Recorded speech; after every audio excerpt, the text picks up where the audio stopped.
student athletes and officials, while you enjoy watching the game you love. To keep our athletes and fans safe, we ask you to wear a mask and maintain a safe distance from others. Thank you for helping us continue to participate in UIL activities. Bienvenidos a todos a la gimnasia dedicado a Mary Tatum, el hogar de los Reagan. Nos gustaría pedirles que respetan a nuestros atletas y oficiales mientras observamos y disfrutamos el juego que nos encanta.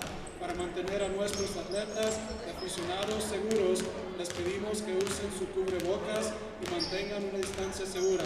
Gracias por ayudarnos a seguir participando en las actividades de UIL.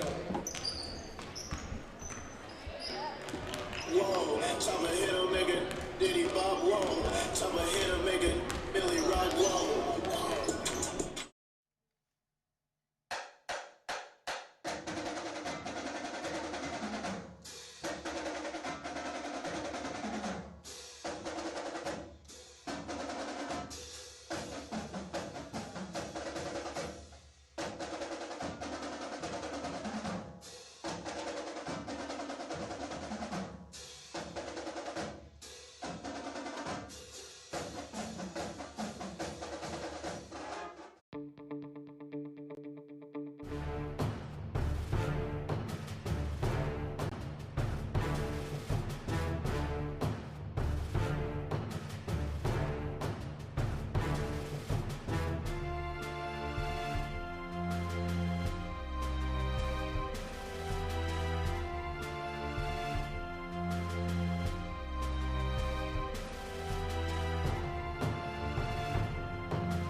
Ladies and gentlemen, Owl fans, welcome to Friday Night Basketball, coming to you from Mary Tatum Gymnasium in Big Lake, Texas. Our two-game slate tonight starts off with varsity girls basketball.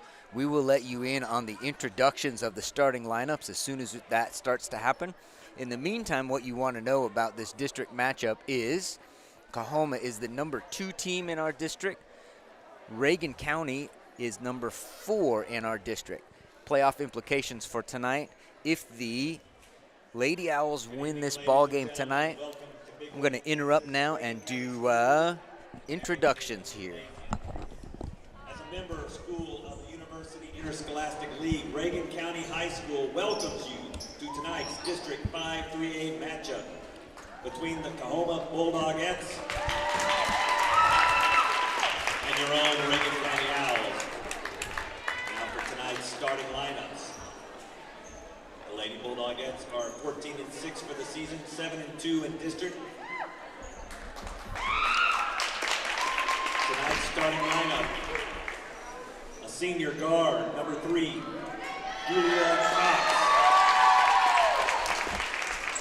Junior guard, number 11, Madison Rogers.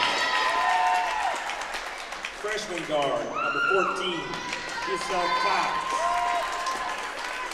Senior guard, number 23, Kinsey Canales. And a senior post, number 33, McKinley Overton. The Lady Bulldogettes are coached by Jim Kinnear, assisted by Jamie Bonner and Katie Shaw. And now for the Reagan County Owls, have a season record of 12-9, a district record of 4-5. Tonight's starting lineup: senior guard, number 2, Clarissa Flores. Senior post, number 11, Andrea Sosa. Senior guard, 14, Lydia Goodlow. Junior forward, number 20, Cheyenne Gar. And senior forward, number 23, Eleni Yanez. The Owls are coached by Roy Boone, assisted by Terry Walker, Frankie Kay, and Brianna Rubio. To honor America and those who have served our country, please stand me and join me in the singing of the national anthem. Tonight, in honor of Senior Night, by special request, Reagan County Elementary 4th grader, 9-year-old Eduardo Fraga will be singing the national anthem.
So there you have it, ladies and gentlemen. We are all set for district play. I would like to welcome in my colleague, the other half of the A team, Stephen Dodd. It's good to see you. It's good to be here. I've missed a few games, but I have enjoyed greatly hearing you. The voice of the Owls on these road games, Scott, thank you very much. And been keeping up, and I'm looking forward to an exciting game tonight, a playoff-like atmosphere, a playoff-like feeling given the standings, and it being senior night. Can't get any better than this. There are extra emotions when it comes to senior night. This would be for a lot of the girls on the Lady Owls roster, their last game in this gymnasium. Coahoma wins the tip. Coahoma starters, Julia Cox, Isabella Cox, Madison Rogers. This is Overton getting inside, getting her own rebound, and getting fouled on the putback attempt. Dar got the call on that one, Scott. Overton will be shooting 2 at the line.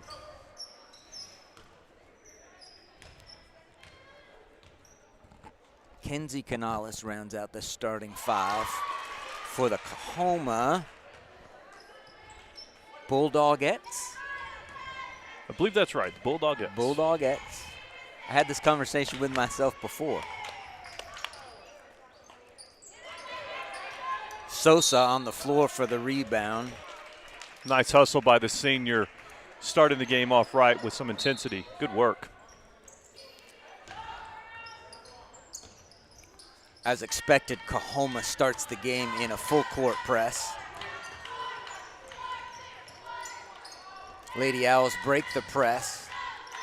Looking for open corner 3. Cheyenne Dar up and out. Should stay Owls ball.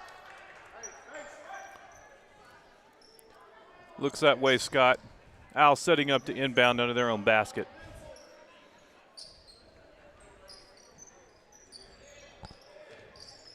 Goodlow into Sosa. Dar at the top of the key now. Ball is tipped out of bounds. The Bulldogette defense jumps passing lanes. They extend their defense way out past the three-point line. They match up and put good defenders on just about everybody.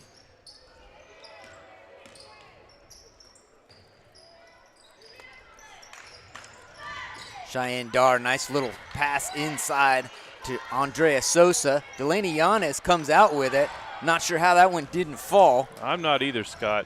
Nice play by Delaney, the senior, always under the basket, always working hard for the Owls. Almost got that one to fall.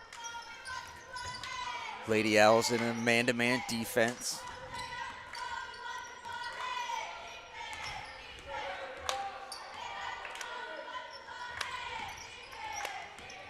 Lady Owls applying their own defensive pressure to counter what the Bulldogettes have brought to the game, and it results in a turnover.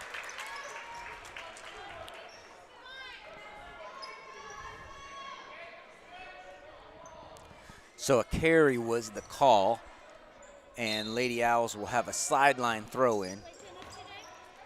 Good pass ahead to Clarissa Flores, wants to take on the basket and gets denied by McKinley Overton, and Cox pushes back the other way.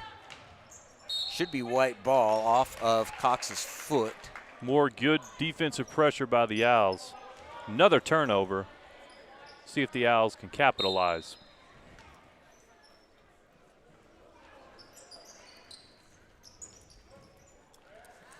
There's the good passing. That's what the Owls are looking for. One more pass gets Delaney Yanez an easy shot, and under the bucket, the Owls can't hit. And then Nivea Goodlow comes up and commits the foul in transition.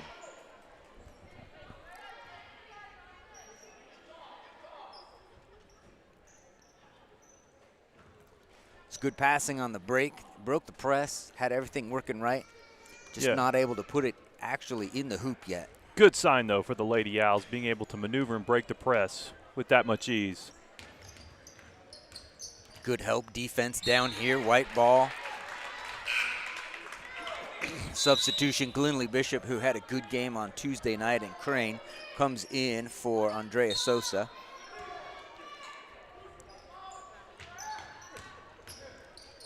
Dar ahead to Goodlow.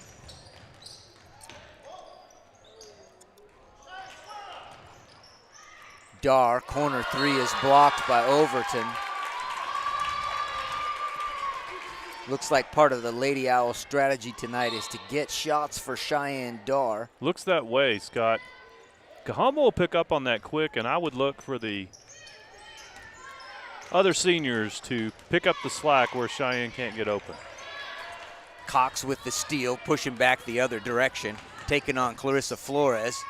Well defended, but Cox puts it in anyway. Good shot by Cox, finishing strong.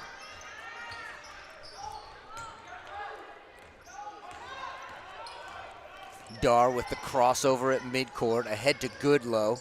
Lots of contact, no whistle. Flores, the three-pointer, that's a good look at the basket. Jump ball on the rebound. Nice hustle by Nivea Goodlow, getting under the basket and giving the Owls at least getting that possession arrow, switch back to them. Good hustle. So the Lady Owls getting the looks that they want and shots that they often hit. As Coahoma now breaks the press. Glenlee Bishop back on defense. Red is out of bounds, I believe. Nope. I believe the call must be out of bounds on the Lady Owls. Looks like that was a call, Scott. You know, back to what you were saying about we've had some good looks, but as you know, this game is a game of streaks and runs, and those shots will be they'll be falling soon.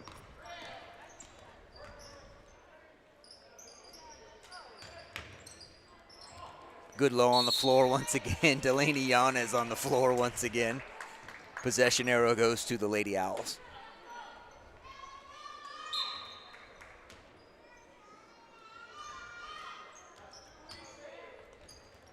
Dar has room up the middle, now on the side to Flores, who pulls it out to Wait to set up offense.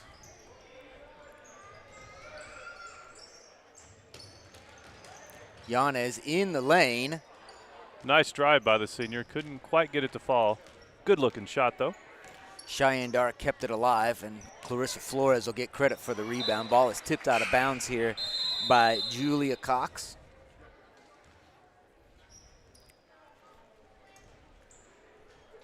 I do not have inside information on this, Stephen. I believe Julia and Isabella Cox are probably related to each other. And I'm getting word from the stands that, yes, they are sisters.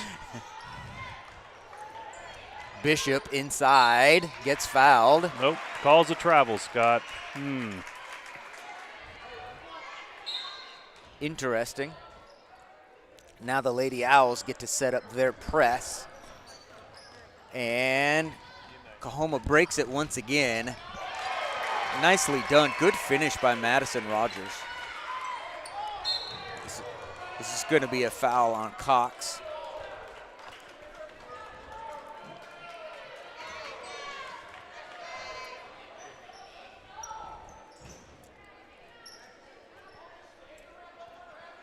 So far, a very rough game we've got going here. Both teams very intense.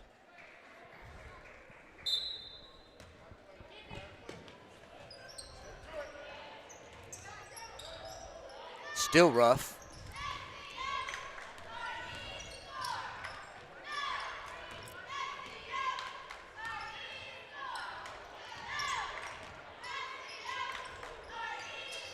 Coahoma now in a zone, and Goodlow found a hole in the zone. Bishop inside again. Nice rebounding by Glenlee and good hustle by Reagan County, stealing the ball away. Beautiful pass by, looks like Dela Cruz to Glenlee Bishop. Owls get on the board with some good hustle. Michelle Dela Cruz with the assist, Glenlee Bishop with the basket.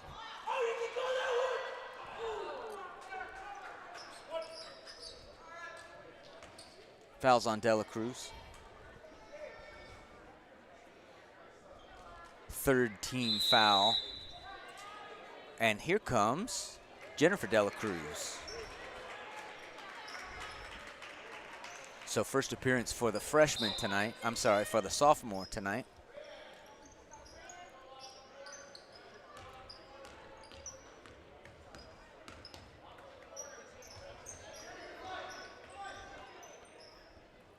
Valeria Ortiz also in this ball game. Glenlee Bishop jumps in, gets a steal, rips it away, pushes up court. Now off to Jenny Dela Cruz, who will reset. Play by Glenlee. Good strength there by the junior.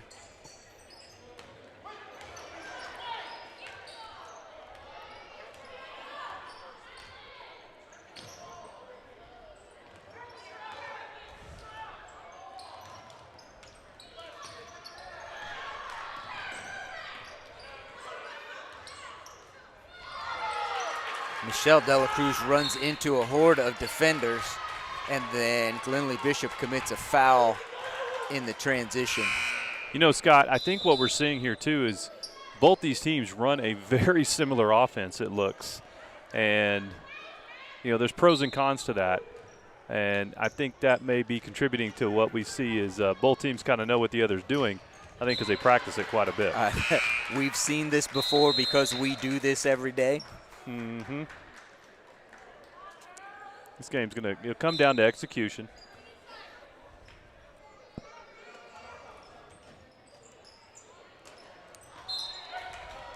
Clarissa Flores, great position, just couldn't.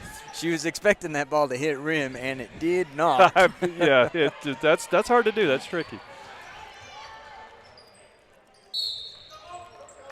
Jump ball's the call. Jump ball indeed.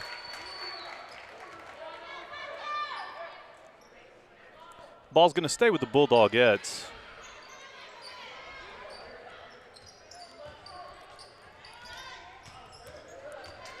Cox, a little jumper there, in and out, rebounded by Michelle Dela Cruz, and finally secured by Iris Guerrero now in the game.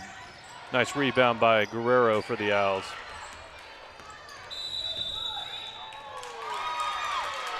That was a very quick 10-second call. That was. My internal clock must be a little slow. I'm getting old, though. So.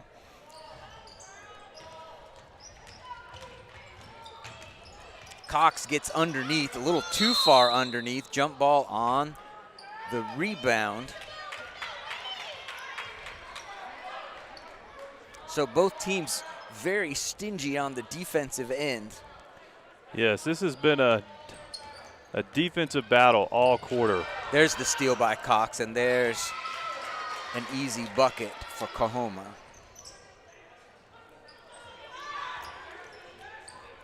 Dela Cruz ahead to Dela Cruz. Now the Owls have numbers. Valeria Ortiz.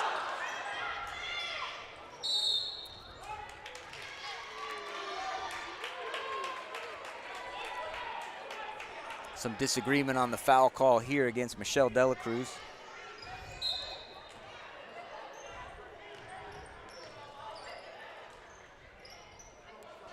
Jim was a little abuzz about that call. Iris Guerrero stays back as the lone defender. Jennifer Dela Cruz gets back in time to help, but not in time to get legitimate defensive position, as the saying goes. Yes, but a lot of times that's, you know, when you're helping like that, that's going to be a result. And it was a good help, as we can see now. So this is Bryn Rogers at the line for Coahoma.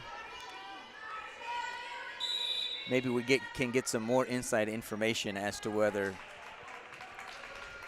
Bryn Rogers and Madison Rogers are related. Okay, hold on. I'm going to look for some inside information.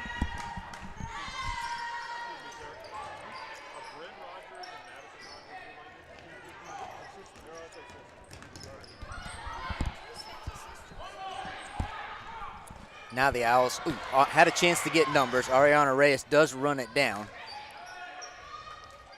And in an attempt to save it, Jennifer Dela Cruz sends it across where it's stolen.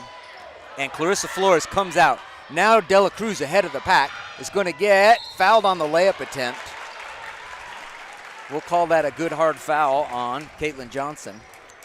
So the insider information is that the Rogers girls are sisters? Yes, apparently there are two sets of sisters on the Bulldogette team. Have some nice fans from Coahoma that are willing to share a little inside information. And so we've got one set of sisters, and the Bulldogettes have two.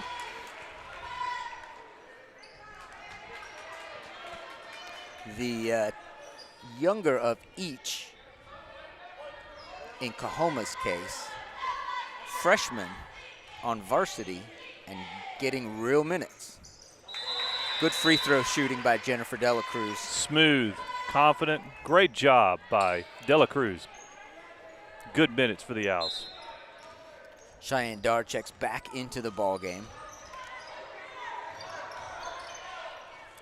Coahoma does break the press. They've got numbers, but Owls get back quickly. Free throw jumper is up and off the mark, but rebounded by Coahoma. Out of bounds, good pressure defense from the Owls.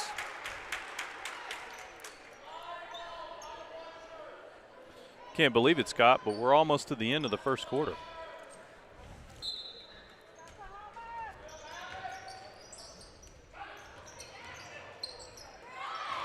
Cheyenne Dar was feeling the pressure of getting that ball inbounds. Inbounds pass is stolen. And now Coahoma throws it away. Cheyenne Dar is wanting to catch up with it, but instead the Owls will get a sideline throw in.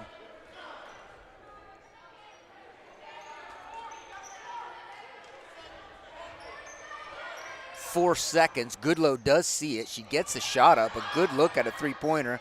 Iris Guerrero's attempt goes slightly awry. So a lid on the basket at this end over here, Stephen. Yeah, so far, but we'll look for that trend to stop here as we start the second quarter. I think both teams are going to get a little comfortable, and we'll see more shots falling here in the second quarter.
We're back to the action. This is the beginning of quarter number 2, a very low-scoring quarter, 7-4. Both of those numbers well below both teams' average scoring per quarter. Yeah, about 6 points below for the Bulldogs, and about 6 points below for the Lady Owls, too. So kind of the hallmark of a defensive game like this is going to be a low-scoring first quarter. Both teams are going to start figuring each other out here pretty quick. Here's the press getting broken again, and the Owls coming up with numbers. Delaney Yanez has her shot blocked by Overton. McKinley Overton got back on defense and made a legitimate defensive play there. Here's your wing three-pointer up and nailed by Isabella Cox, the younger Cox sister, if I may.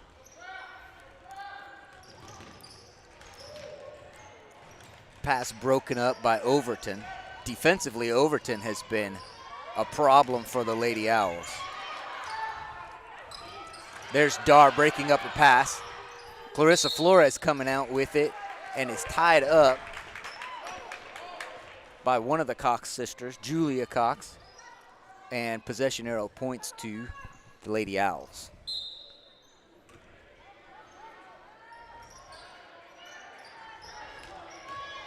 Yanez, three-point attempt, rebounded by Sosa. And now out to Goodlow, who's going to drive. Goodness, she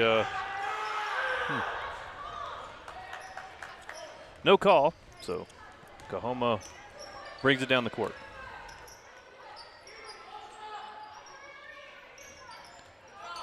That pass is well defended by Sosa and knocked out by Overton. Excellent defense by Sosa. I think Sosa would prefer that McKinley Overton not get the ball in the low post. And she did a great job defending it. Stephen, there's a lot of contact in the backcourt and on the ball handlers. There is. I'm noticing this, but one thing I'm seeing is a consistency. And they set the tone in the first quarter, and it seems to be carrying forward into the second. They are going to let the kids play a little bit, and as long as it's consistent, I'm okay with that. There's a fan favorite saying is call it both ways, right? So as long as they're calling it both ways. So that seems to be the main thing. Mm-hmm. There's the inside-out work by Coahoma. Shot is off the mark. Overton, a rebound again, and now she's going to take it in and get a shot up and hit it. Nice, strong move.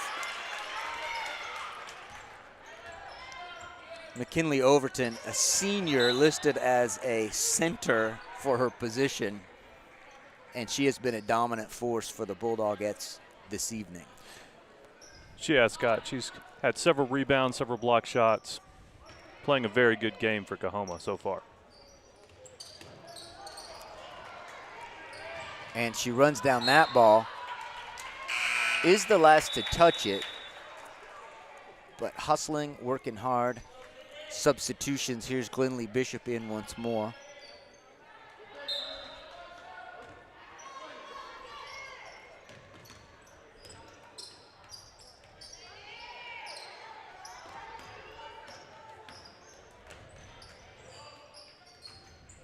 Dar steps back to it, get a three-point attempt up, rebounded by Nivea Goodlow.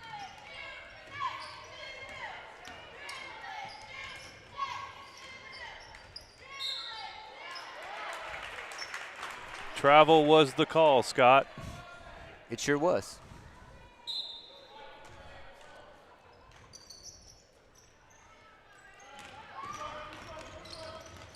Pressure by the Owls is giving the Bulldogettes a little trouble.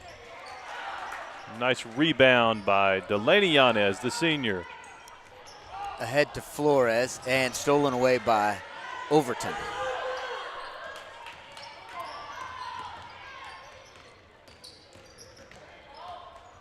There's a good Another steal by Yanez. Three-pointer by Cox is up and true. Got a timeout on the floor by Reagan County. 4:46 left in the second quarter, and we'll be back.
We are back to second quarter action.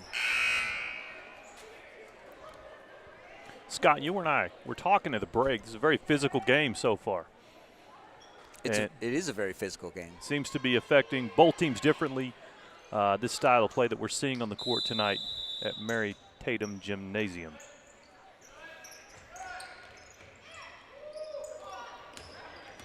Nice entry pass from Cheyenne Dar. Good job by Glenlee Bishop bringing the ball down. You could tell that Glenley has been working on her ball handling skills. You can, and that's a real weapon if you have a post player with ball handling skills like the ones Glenley displayed. Good work.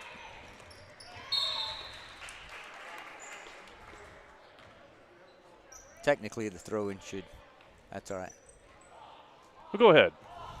Well, yes, officially, And they got it right. when the ball is thrown in from out of bounds and doesn't touch anyone, then it returns to the spot it was originally thrown from. And that's why I love having you up here as an official. Well, I tell you what, that rule really mattered in one of our games earlier It this sure season, did. didn't it? Flores, good quick feet, and draws the offense. Delaney Yanez drew another offensive foul. She is an artist when it comes to drawing the charge. Every single game, one or two. I mean, just fantastic work by the senior.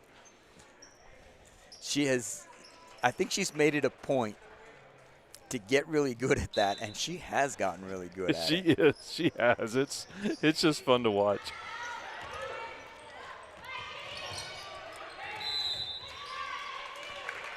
We've got a turnover on the floor. Looks like it's going to be Coahoma ball now. Under their basket, Owls need to get a stop here.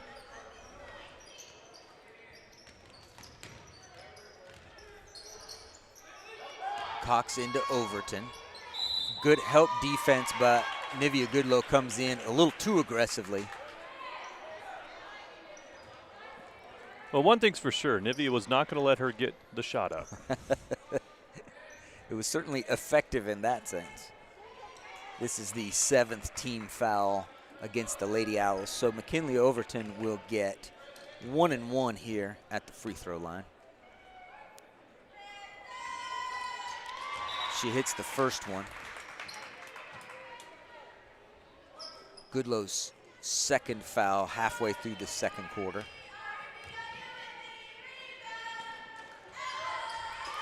Overton, that is a good-looking free throw.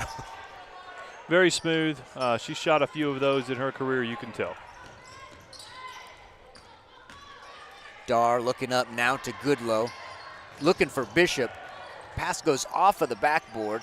Valeria Ortiz had a mid-range jumper, and Clarissa Flores couldn't quite corral the rebound. Almost got it. Not quite there. Ortiz trying to disrupt on the press here.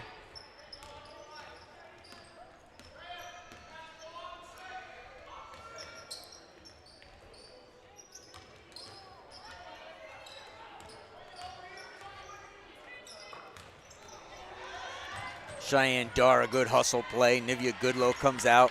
There should be a foul called against Coahoma here, and indeed against Madison Rogers, a blocking foul. Jenny Delacruz checking in now for Reagan County.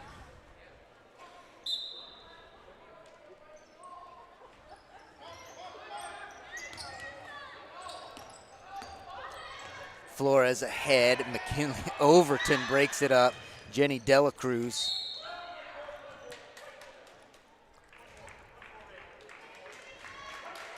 Foul is called against Coahoma here. The foul is against Isabella Cox. 6th-team foul, so inbounds under the basket for the Lady Owls. This would be a good place to get one of those inbounds plays that leads to an open shot. Glenley Bishop, nice rebound and put back. Great position, great putback. Owls needed that one. They sure did.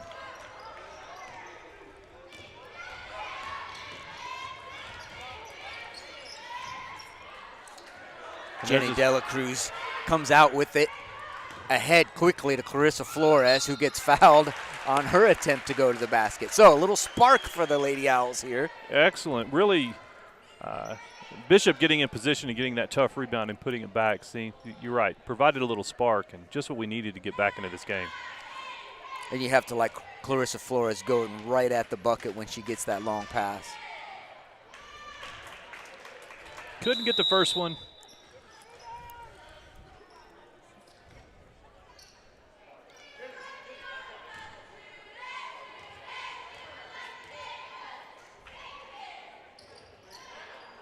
Glenley Bishop, another rebound and another putback.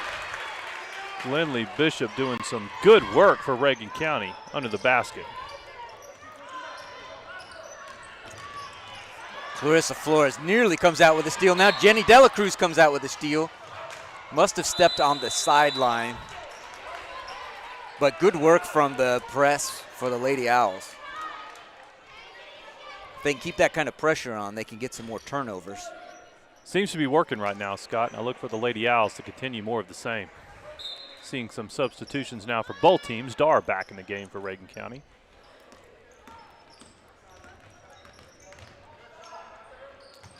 Rogers' three-pointer is off and knocked out of bounds by... I do not have a number 4 on my roster, Stephen. Maybe you can work on some insider info for us.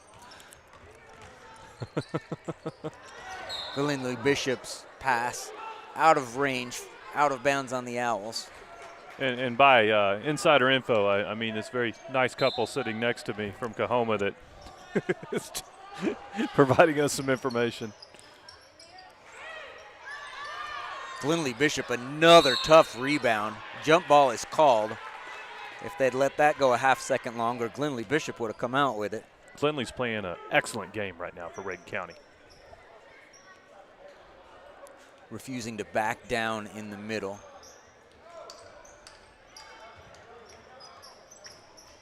Overton cross-court pass. Too Into high, the stands, too and wide. it looks like Coach Wilson with the entry pass there from the stands back to the referee. It's nice work, good form by Coach Wilson. He had a nice follow-through. That was good. So Goodlow across the timeline is finding Dela Cruz in the corner. Shot is partially blocked, but foul on the follow-through. Jenny's going to get 3 shots on that one, Scott. She sure will. So Caitlin Johnson didn't necessarily agree with that call, but the shooting motion has more than just the release. That's right. Got to have a place for the player to land after she shoots, and if you don't clear enough space for her to land, the foul is just the same as if you had hit her on the arm. Yep.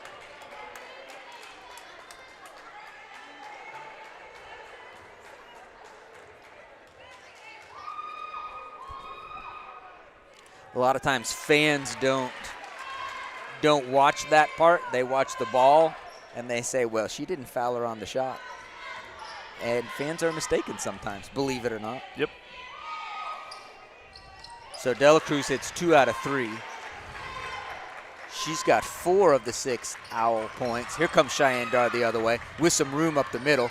Crossover, Valeria Ortiz off the mark, but gets her own rebound. Here comes Cheyenne Dar to get a rebound and a tie-up. Boy, she was a freight train coming down the lane there. Man, she was. And the Owls are quietly sneaking right back into this one, Scott. We got a timeout on the floor. We'll take a break.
We're back to second quarter action. 2 minutes and 11 seconds remain here. Owls inbounding under their own hoop. Let's see what Coach Boone has drawn up here after the timeout. Looks like they just want to reset the offense and run something a little different, maybe to get a shot for Goodlow. Off the mark, nice rebound cleared by Isabella Cox, who's going to keep it herself. You can tell why the freshman from Coahoma gets all these minutes. She's a good ball player. She is a good ball Here player. comes Jenny De La Cruz with the steal. And she gets bumped and no call. Iris Guerrero gets hammered on the way in.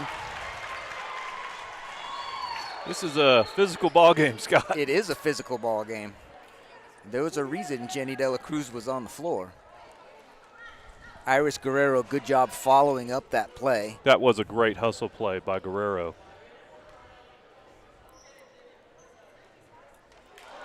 In, and out again. Had a couple of those tonight where they're just not quite falling. Hopefully we'll get the next one. Delaney Yanez checks back into the game as Guerrero lines up to take her second shot. In and out also on this one, last touched by Yanez.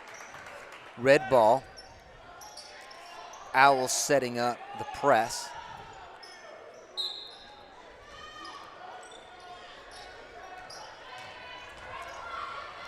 Good passing by the Bulldogettes to break that press. Cox and Rogers in the two-man game. Looks like the foul call is going to go against Coahoma. It's going to be Reagan County basketball. It actually will be 1-1. It should be Cheyenne Dar shooting, but actually Jennifer De La Cruz is going to the line. So according to the board up here, Stephen, this is the 10th team foul, so Jenny will get 2 free throws. Yep. Well, maybe she should have earlier, a few moments ago. So She earned one before, and now she's going to get it. To quote the great Rasheed Wallace, the ball don't lie. Sheed. She is a good free throw shooter. She is. All right, so that Lady Owls, this is the way they can creep back in here. Down 5, which is a nice little turnaround. Still playing really tough on this press, trying to get an extra turnover or two. Bulldogettes wise to it, have numbers, but Jenny De La Cruz sneaks back and gets another steal, and now she's going down the lane. Pull up, and a lot of contact on the shot. Yep. I'm glad they called that. They needed to. I thought with the late whistle, I thought it wasn't coming at all. But Jenny De La Cruz back at the line.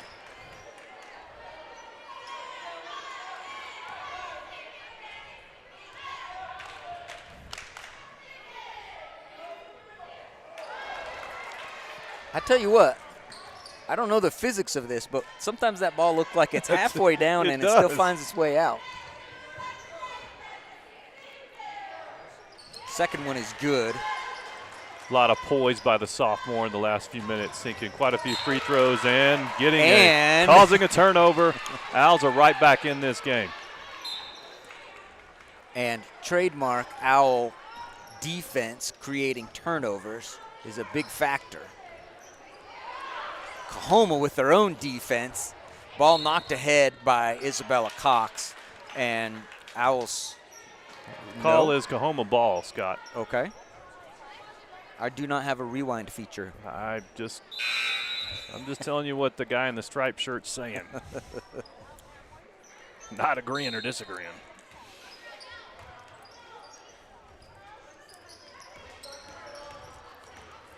Look at Jennifer De La Cruz swarming on the defense. She really wants to get more of those steals, get extra possessions for the Owls. Iris Guerrero, big rebound. Strong rebound. Lots of contact. The result is a tie-up, alternate possession. Offensive foul for sure on Bryn Rogers. Bryn Rogers, by the way, 3rd freshman listed on this Coahoma varsity roster. 3 is a lot of freshmen to be running into your varsity ball games. It is, Scott. Here's Dar ahead. Pass is stolen. Dar comes back in to tie it back up. Cheyenne Dar playing with a fury right now.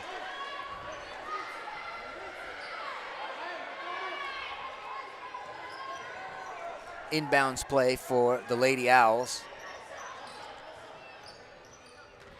Yanez fouled on, I'm sorry, no whistle. And pushed up the sideline by Isabella Cox. Passes ahead, and Overton is going to get a three-point play opportunity.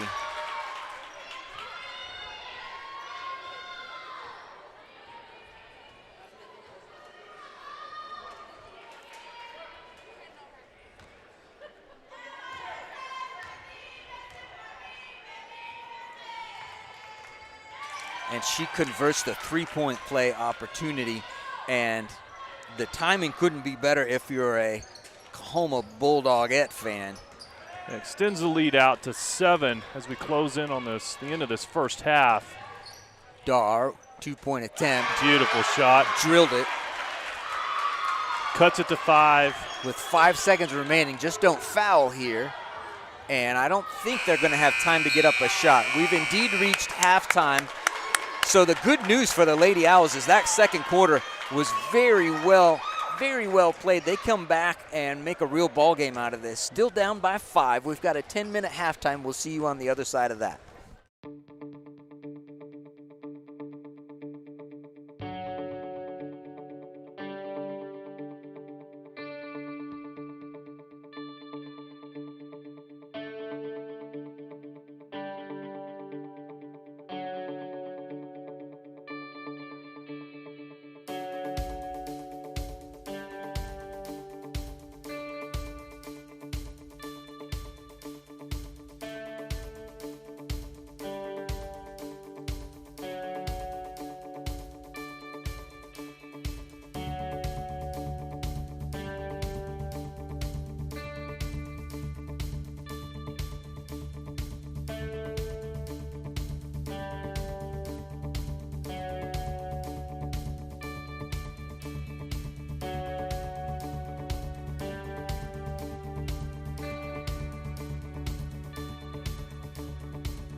All right, we are back to start.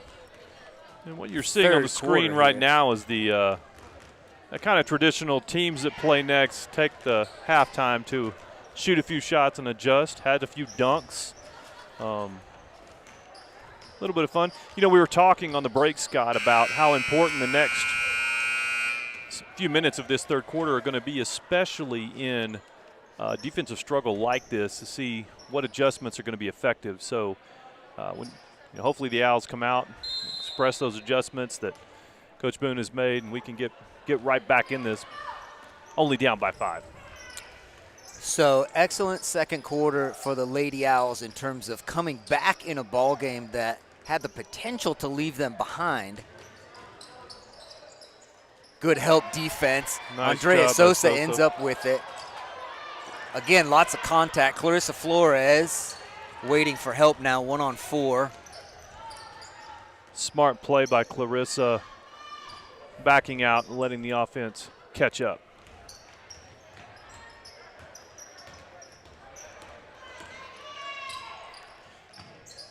Delaney Yanez off to Flores, back out to Cheyenne Dar.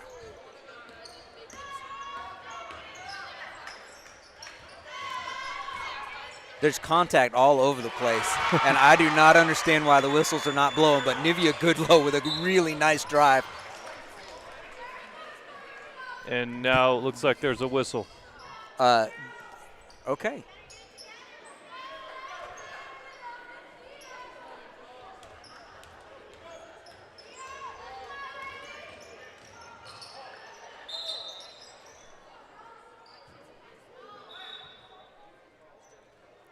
We've had a whistle on the floor. I can tell you what happened. The officials weren't actually ready. One of them was not ready. One of them was. Okay. Triggered the inbounds, and the other one figured out we got to bring that back.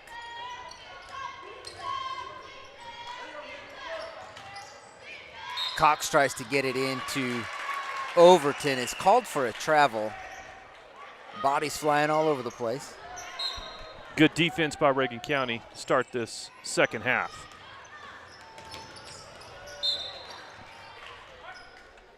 Ball is out of bounds off of Red.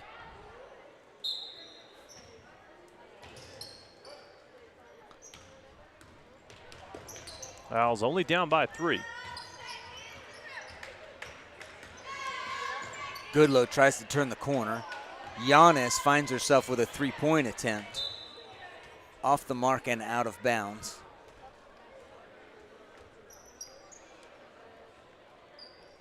And Lady Owls in a slightly different full court press. It looks like it's just a kind of a man-to-man version of let's play the whole floor.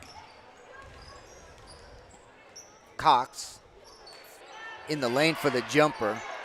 Rebound bounces around. And Coahoma throws it out of bounds. Good pressure defense by the Owls. Results in another turnover. And we've got a timeout on the floor. Coahoma, they can sense the Owls making a run here. We'll be back.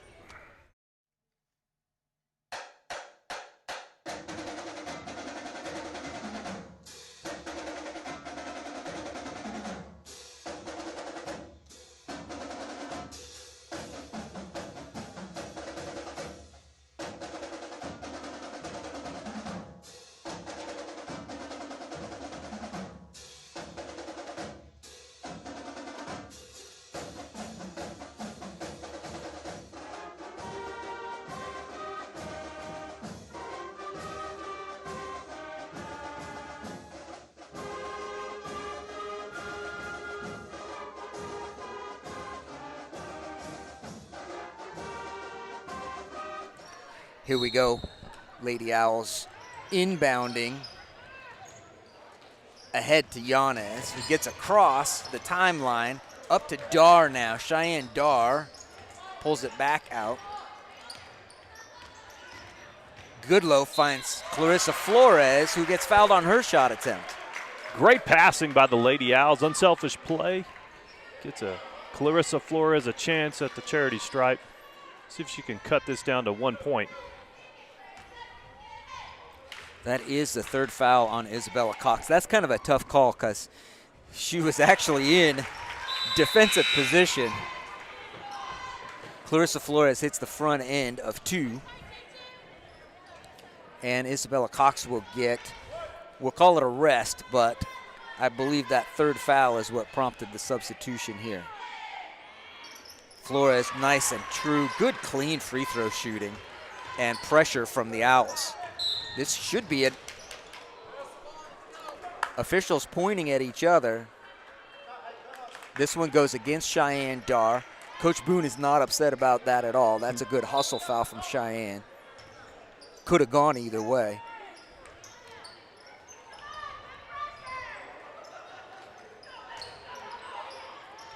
Well defended on the inside by Sosa.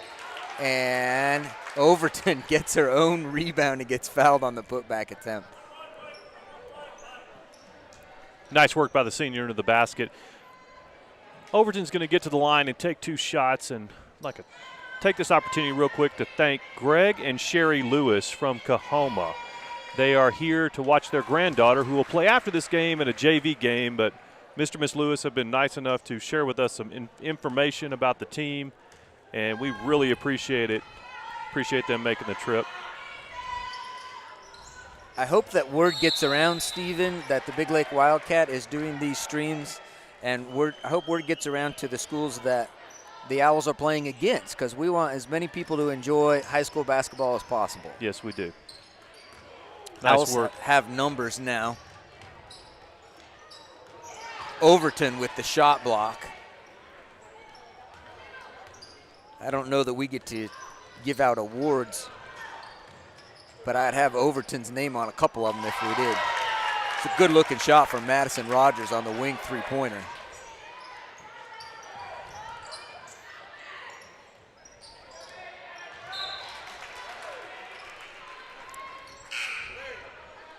The lead is back up to 5 for the Bulldogettes. Coach Boone brings back in Glenlee Bishop, who has had a fantastic first half. Valeria Ortiz also into this game.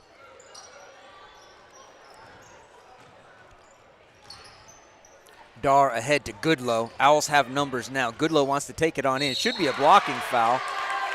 Goodlow gets the and one.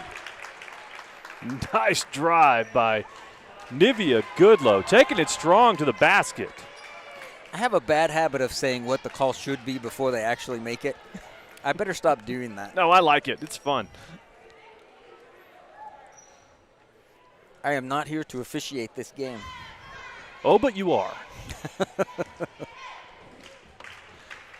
Maybe we could do like some emojis. That's what people do now, you know. Look at Overton with another rebound. Gets fouled by Goodlow coming around the edge. What do you want to do with emojis? Yeah, we could have something that pop up when Scott's facial expression on certain calls. We're not saying a word, just the emoji popped up.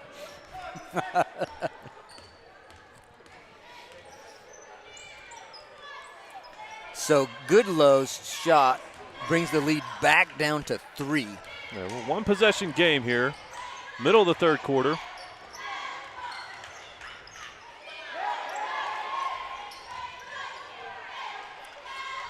Good help defense by the Lady Owls. Collapsing on Overton when she does get the ball in the post. Good passing now by Coahoma. It was good passing by the Bulldogettes. Ahead to Glenlee Bishop. Overton picks her up, and Bishop gets it into Ortiz, who hits a little jumper. Nice shot by Ortiz. That's a tough shot to make.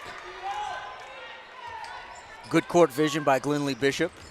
Very good vision by the junior post. Owls weaponizing her ball handling skills. And Bishop tasked also with defending Overton in the low post. Cox gets the three-pointer up, and it goes out of bounds. Jenny Dela Cruz in for Clarissa Flores. And the Bulldogettes have called off, at least temporarily. I'm guessing this is temporary, that they're not pressing right now. But when you get beat a couple of times on the press, sometimes you need to kind of shake it up a little bit. Ortiz trapped in the corner. There's must have stepped on the sideline. I think that's the call, out of bounds. That's the call. Emoji.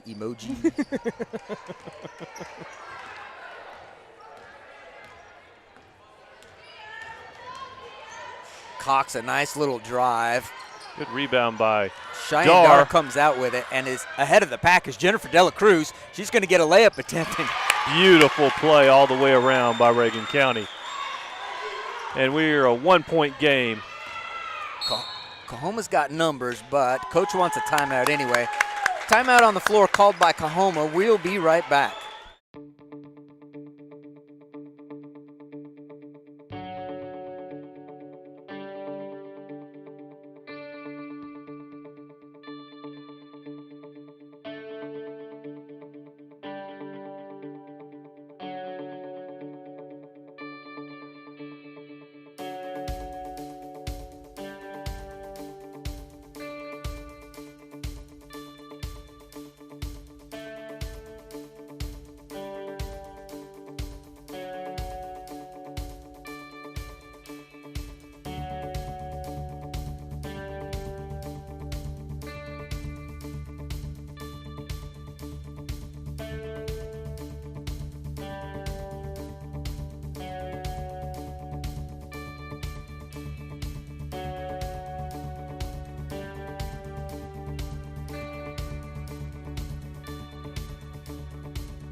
And we're back.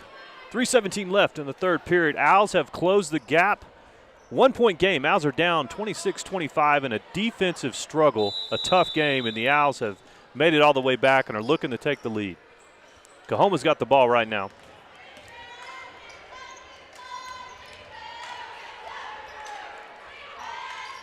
There's Glenlee Bishop. Oh, that's a tough call. That's a tough call.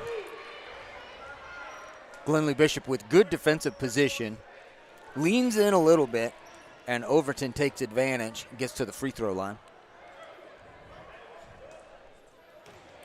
In case you're wondering, 16 fouls on the Lady Owls, 1 on the Coahoma Bulldogettes.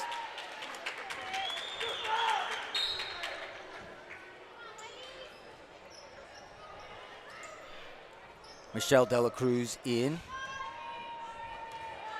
to play alongside her sister. You expected Overton to hit the second one. Very consistent at the line and everywhere else tonight. McKinley Overton. Dar across the timeline, ahead to Jenny Dela Cruz, back to Dar, inside to Glenlee Bishop. Has the ball stolen from behind. Excellent help defense. And here's Overton coming in. This is emoji. You can rewind that. Some fans disagree with that call. They do. And I'll tell you this, Coach Boone will be proud of what Cheyenne Dar did there defensively. She did everything she was coached to do. She stood straight up. She took the contact and didn't give ground.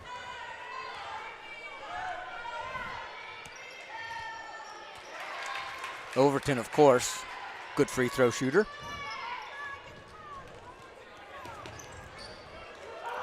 Jenny Dela Cruz with a crossover. That ball is tipped and then stolen. And Coahoma pushes back the other direction now. Cox, jumper in the lane, rebounded by Valeria Ortiz, who gets fouled immediately. Nice rebound by Valeria. Finally, the second team foul called on Coahoma.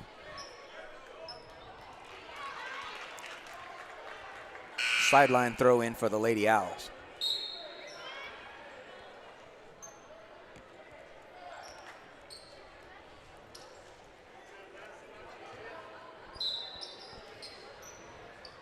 Intensity's really picking up in this game, Scott. It sure is, and it's a 4-point ball game, so the score is part of the intensity, but the physical nature of this ball game is certainly part of the intensity. And in case the Owl fans were wondering, this is the second meeting of the season for these two teams. Looks like it's going to be out of bounds on Coahoma. Lady Owls get a throw in under their own basket here. Coahoma has defended these well tonight, and they do so again and get the steal immediately off of the throw-in. So, previous meeting between these two teams. Here comes Overton.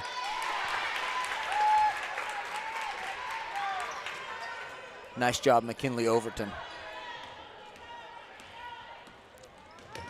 So in Coahoma a couple of weeks ago, January the 19th, Madison Rogers called for a blocking foul.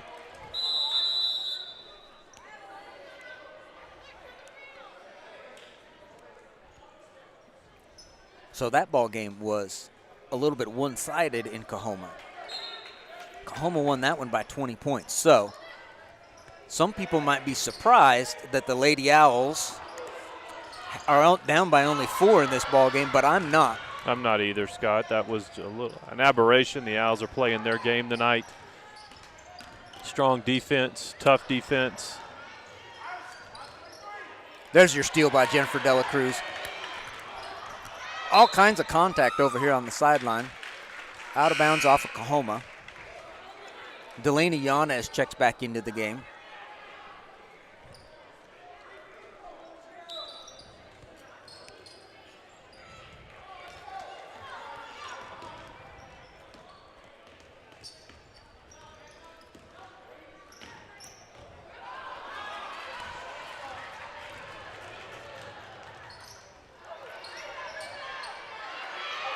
McKinley Overton again with an offensive rebound and put back. Overton will go to the line again for 2 shots. 59 seconds left in the third quarter. Owls still well within striking distance.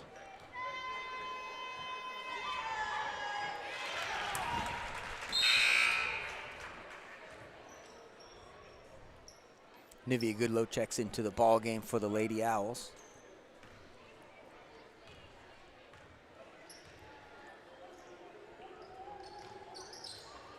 Overton finally misses a free throw, but then Coahoma ties up the rebound.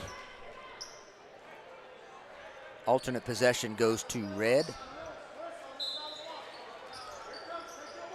Three-pointer is up and long. Good block out. Contact again on the sideline over here. Traveling is the call, so the Lady Owls will end up with the basketball. 51 seconds now.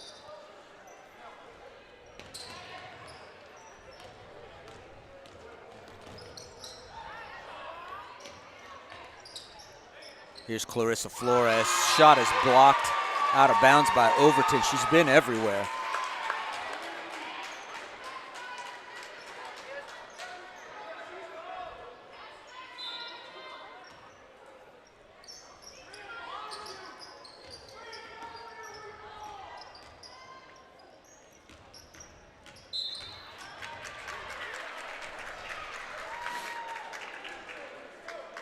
Got a foul.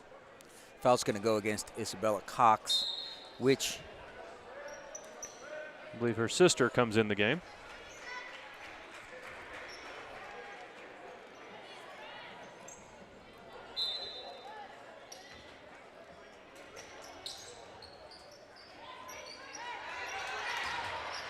Goodlow gets it back. Clarissa Flores hounded along the sideline, gets it out to Jenny Dela Cruz. In low post to Delaney Yanez, who gets a shot up. And Nivea Goodlow gets a steal and gets fouled on the exchange. Nice job by the senior, getting the steal, getting the foul.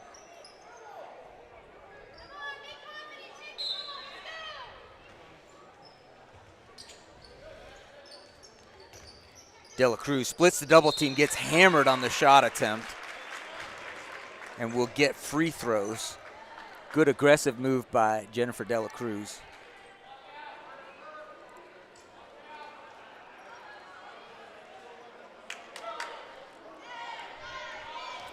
see if she can cut into this lead a little bit.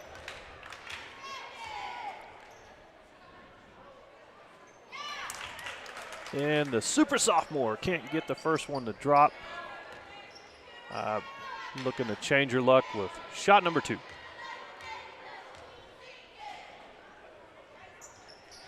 There you go. Second one is good, which puts Jennifer De La Cruz in double figures for tonight. She's got 10. Cox with some fancy dribbling.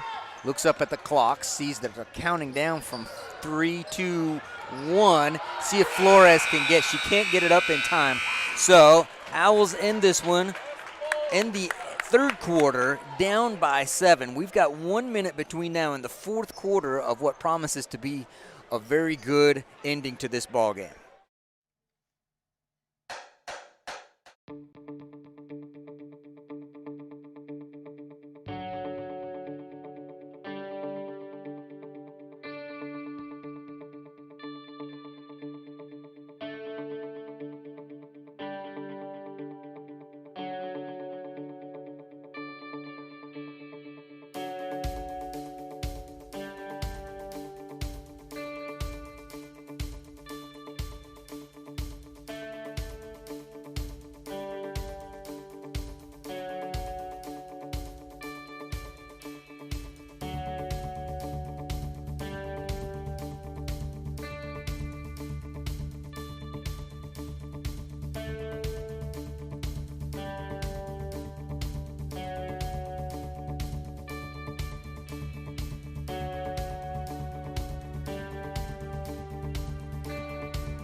Start of the fourth quarter.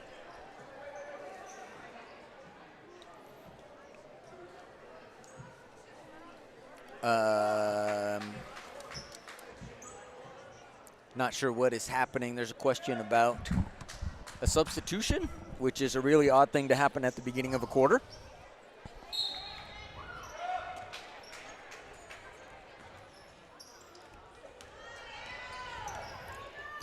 Coahoma has changed up the defense. May take the Lady Owls a couple of possessions to get this figured out. There's Clarissa Flores with a steal from behind, but Coahoma still ends up with it. And now Delaney Yanes ends up with the loose ball, and Nivea Goodlow called for traveling.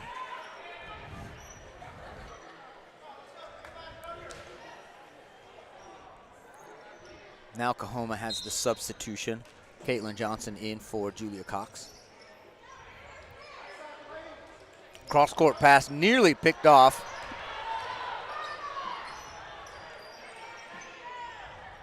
Yanes, good defense inside, but McKinley Overton gets another bucket in the low post.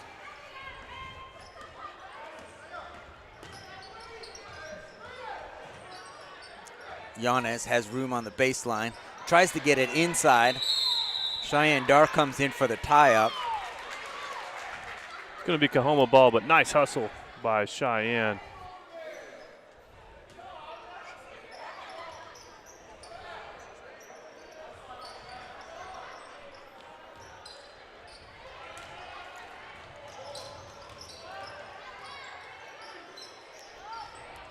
Overton, another rebound, goes back up, and Coahoma clears another offensive rebound.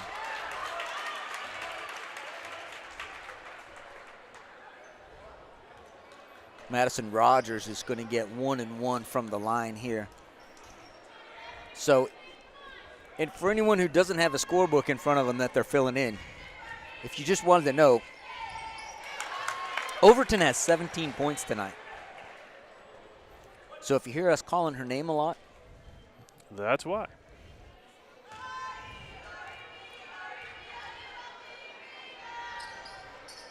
Good free throw shooting by Madison Rogers. Coahoma's extended their lead to 11. Owls are going to need to cut into that in quick order now that we're in the fourth quarter. Dar's jumper off the glass. Flores in the corner. Now the Owls swinging it. Dar to Goodlow, who drives in, gets her shot swatted away by Overton. And Coahoma pushes up the sideline.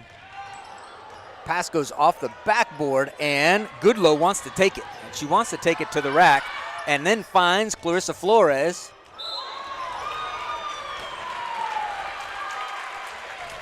What a series there. I was going to try to describe that, but it was happening too fast for my brain to connect to my mouth.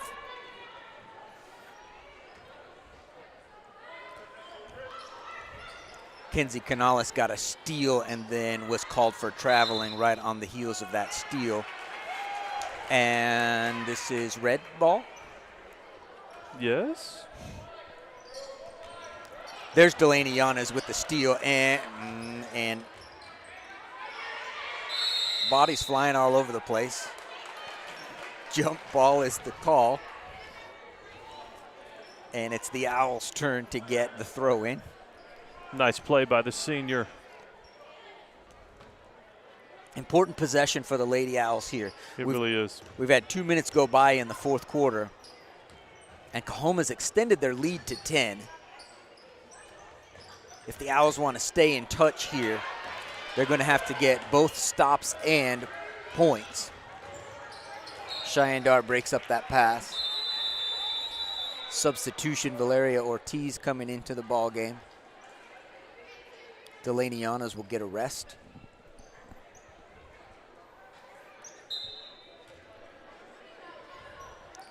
I'll have to double check the score for you.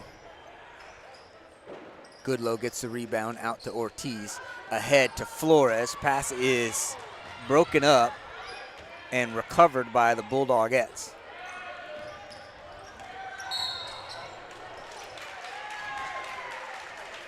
Officials are on the case of the double dribble. On the case? There was a case. Yeah, I feel like a lot of what they do is detective work. I detect that you touched both hands to the ball that time.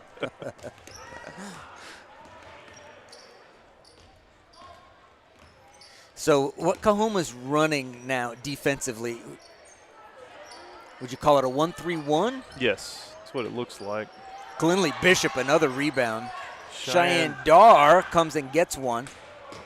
And ball goes out of bounds. Official says white and points red. But it is indeed white ball. Good hustle by Kenzie Canales. Very good hustle.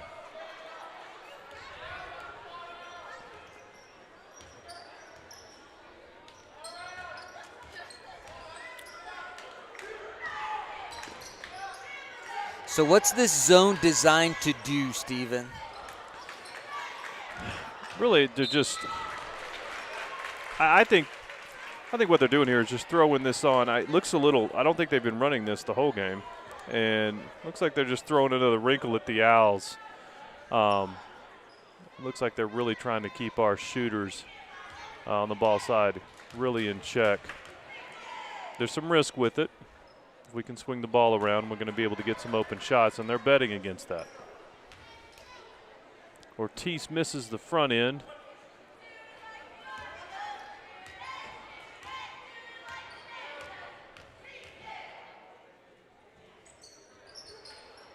Cheyenne Dar gets the offensive rebound.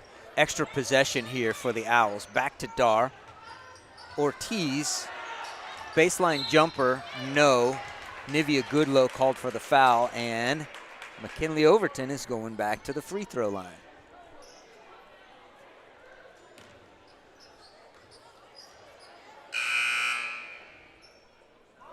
Here comes Jennifer Dela Cruz in for Goodlow. That is Goodlow's fourth foul.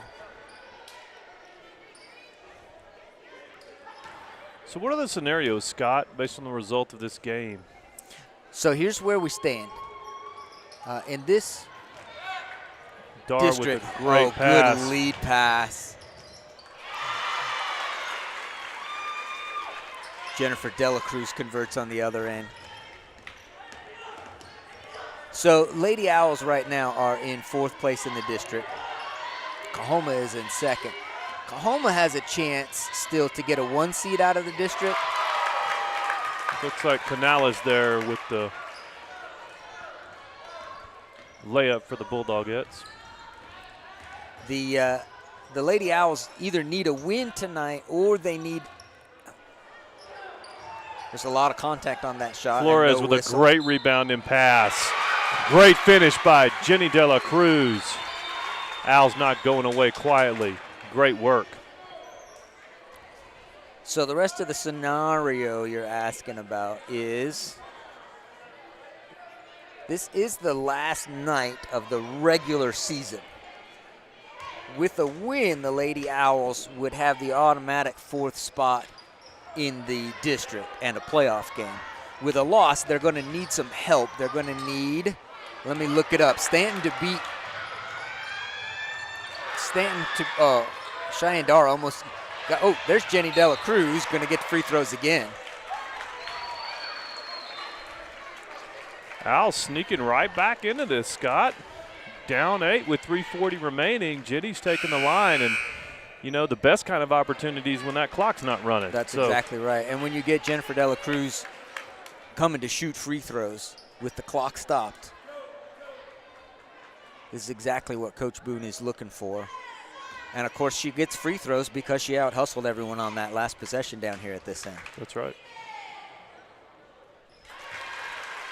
Clearly somebody you want to see on the free throw line, too. She's very confident up there. Absolutely. She's been really confident and consistent tonight on the line.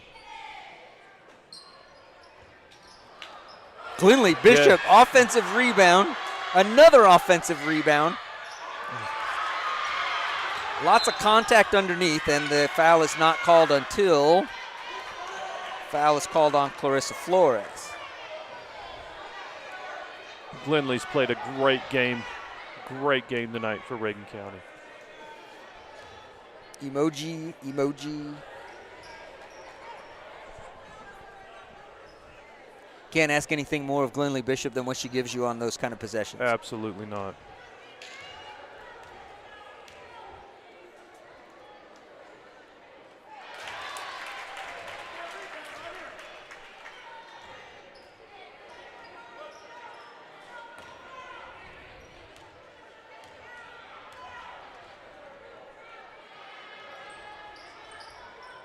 Bishop with the rebound.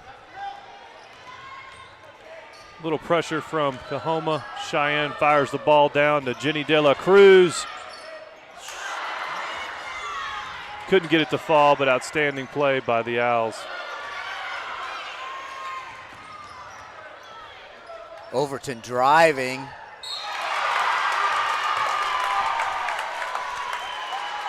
There's a whistle here, and I believe there's going to be a foul called on Glenley Bishop.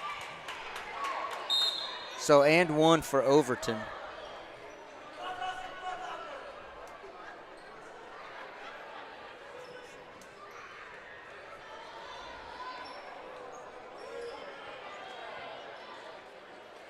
So while we're at the free throw line here, let me, you can't see this on your screen, but there's a little extra conversation going on between Coach Boone and the official. So Stanton is breathing down the Lady Owls' necks for this 4th spot. Good rebound by Glenley Bishop. Excellent board. Dar pushing the pace, going all the way in and converting. There's the freight train. Overton. Glenley Bishop another rebound. And ahead now to Jenny De La Cruz. Don't count the Lady Owls out yet. Great job. Buzzer is for a timeout. Is that correct? Looks like we've got a timeout on the court, and we'll be back.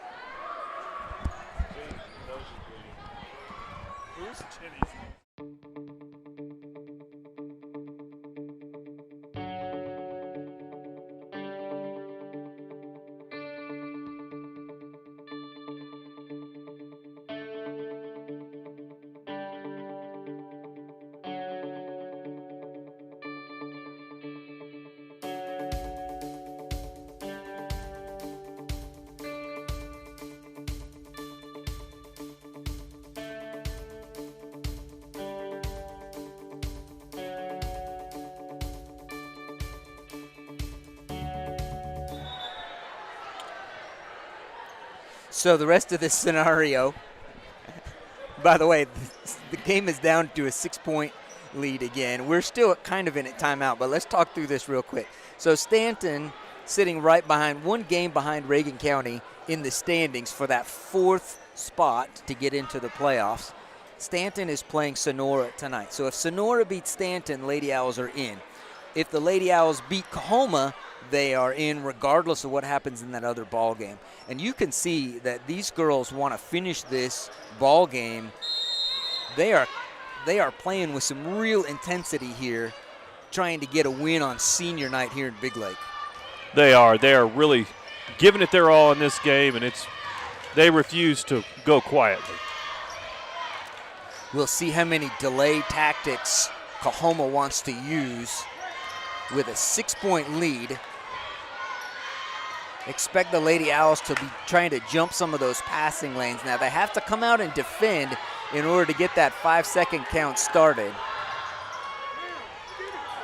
Goodlow with the steal. Here she comes. Here she comes on the left side, going right up, getting hammered on the shot and after the shot. Good steal and drive by Nivea Goodlow. Great steal. Great anticipation by the senior. She knew she was going to get fouled. Still relentlessly pursued her basket, resulting in the... There's the free throw. First one is good. And of course, it all goes back to the steal she made over here on the near sideline. And again, here we are hitting those free throws at the time we like, when the clock's not running.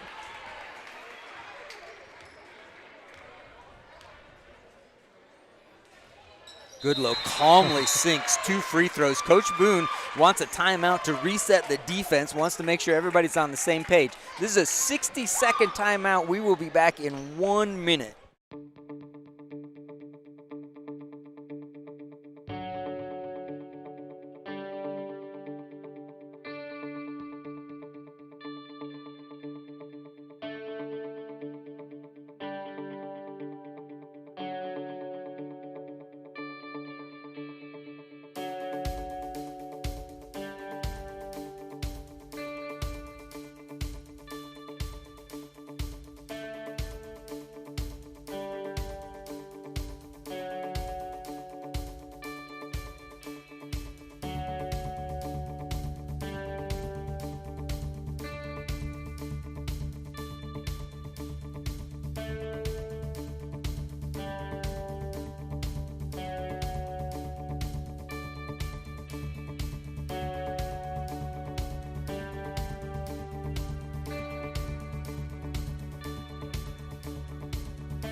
Hope you've got your seatbelt buckled for the final 2 minutes and 11 seconds of this ball game, because it is a 4-point differential right now. Coahoma with a 41-37 lead. And the Lady Owls in the full court press, of course, wanting to get turnovers, needing stops and points both to get back in this ball game. Glenlee Bishop defends in the lane. Offensive rebound for Coahoma. They move it out. Clarissa Flores comes out to defend. Cheyenne Dar nearly gets the steal. And that ball is tipped around, but Coahoma retains possession. So close. Coahoma going with the Cox sisters as the primary ball handlers. Glenlee Bishop reaches in and pokes it away. Nivea Goodlow comes away with the ball. She's going straight to the rack. Contact and a foul. Nivea Goodlow back to the free throw line. I think Nivea committed to that about half court. I almost wanted to say when she was at half court, she's going to the rack. What a strong move by the senior. That takes a lot of courage. Knowing you're likely to get fouled and you're going to get to the line in a tight game on senior night. Got to admire that by Nivea. Nice work by the senior. If you've got your scorebook in front of you, that foul was called on Isabella Cox, and it is her 5th. She has fouled out of the game.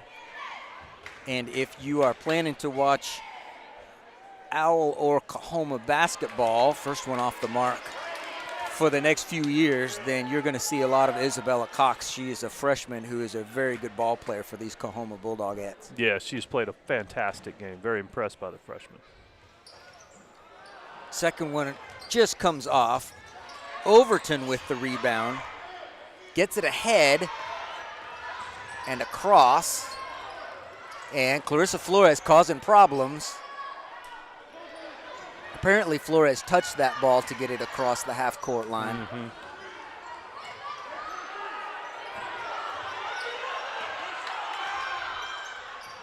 1 minute remaining. The lead is still 4, so the Owls need to going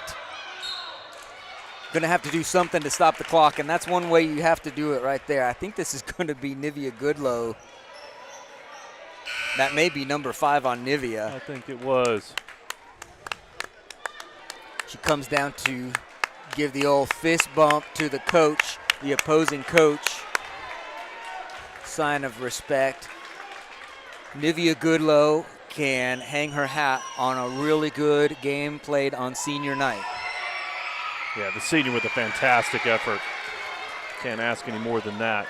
And with the smart foul, the first one didn't go, so. And the clock is stopped. Julia Cox hits the second one. So we're still at a 2-possession game. Cheyenne Dar, crossover. Back to Dar, open 3 from the corner. That is the shot you want too. And Dar quickly back to defend. Gets a steal. Ortiz goes ahead, bringing it in against Overton. And shot is off. Cheyenne Dar with the rebound. Cheyenne Dar with the corner 3 one more time. And she got it. What a shot. What an effort. What a ball game. You are seeing this score correctly. It is 40-42.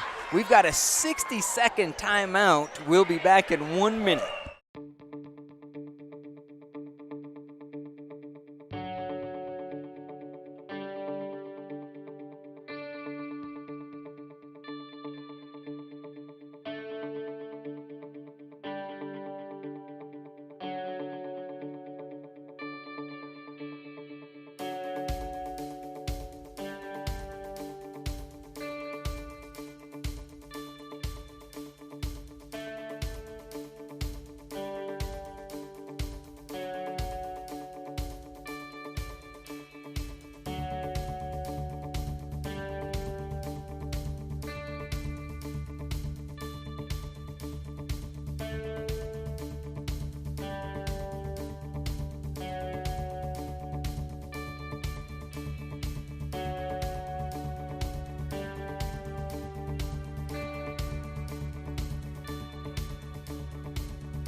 And we're back.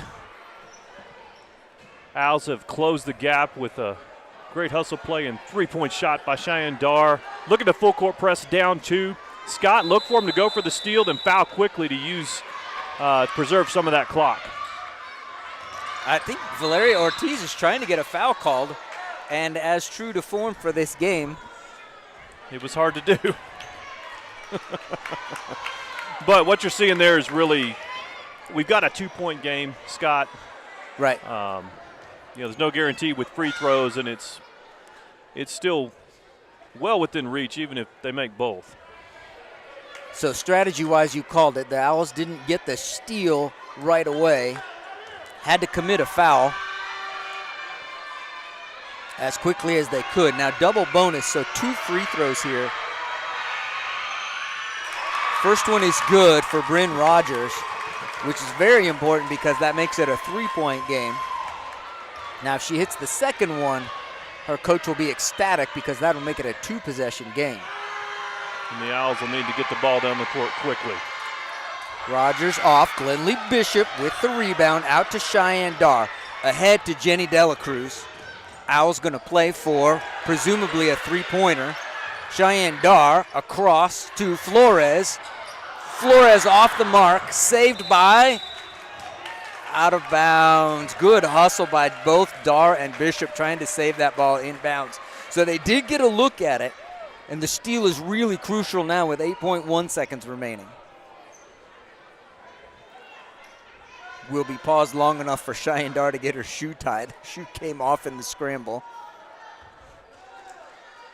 Everybody check your shoes while we're stopped. Mine are good. Oh. And we've got a timeout on the floor. We'll be back.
Here we go, 8 seconds left.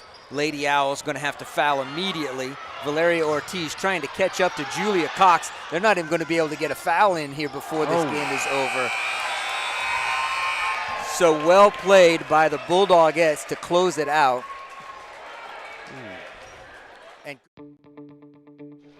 And good hustle by the Lady Owls to play all the way to the end of this ball game. Let me remind you that a couple of weeks ago, this ball game was a 20-point spread, and tonight the Lady Owls came and put on certainly what you would call a worthy effort at senior night in Big Lake, Texas. So some disappointed Lady Owls, but boy, they shouldn't have anything to hang their heads about tonight. Not at all. I mean, every time you thought this game was going one way, the Owls clawed back every time. Fantastic game for our seniors.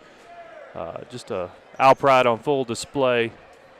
Proud of our young ladies and their effort against a really good Coahoma team. So, all right, we've got a break between ball games. We've got boys varsity coming up after some senior night activities and that kind of thing. So we'll make sure that we are here to walk you through the varsity boys game.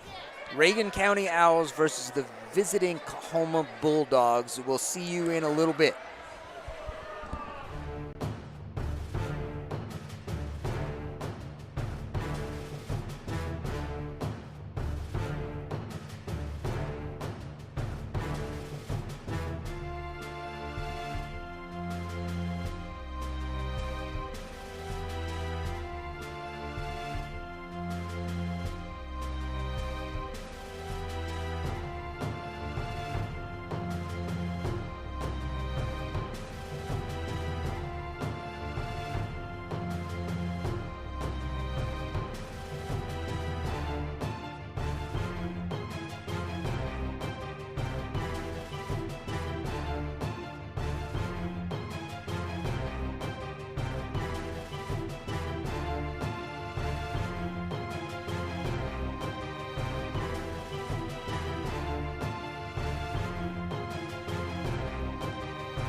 Christian Turner. Escorted by Crystal and Stephen Turner. Christian is a one-year letterman. After graduation, he plans to attend college and follow a career in nuclear engineering. Attaboy. Did he just say nuclear?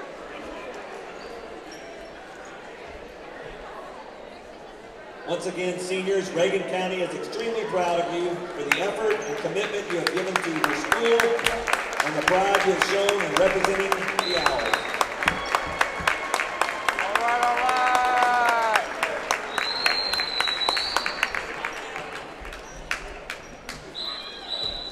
Staying up here? I can't hear you, sir. And now for the senior Lady Owls. We're not live. You're good. It's hot. It's hot? Okay. Michelle Dela Cruz. Michelle is escorted tonight by David and Maria Dela Cruz and her siblings. Michelle is a 3-year letterman. After graduation, she is undecided on college, but plans to follow a career in nursing.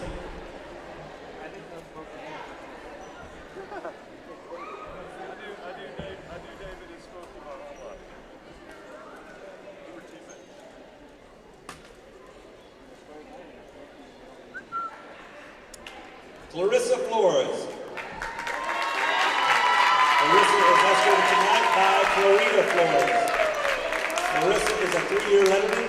After graduation, she is undecided on college, but plans to follow a career in nursing.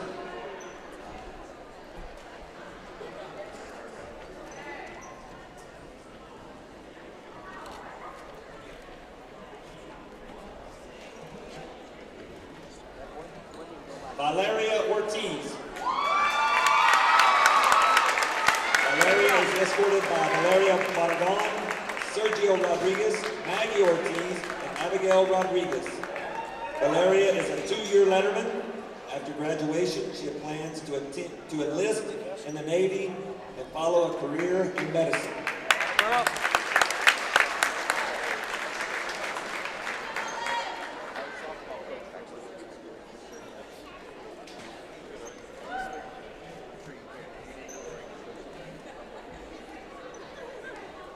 Ariana Reyes.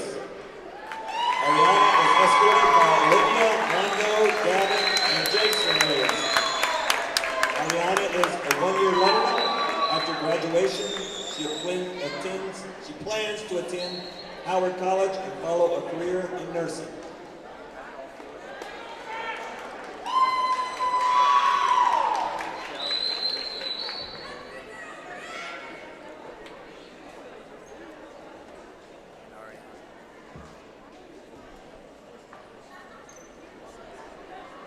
Andrea Sosa. Andrea is escorted by Mallory, Gennaro, and Isaiah Sosa. Andrea is a 3-year letterman. After graduation, she plans to attend the Angelo State University and follow a career in nursing. Atta girl.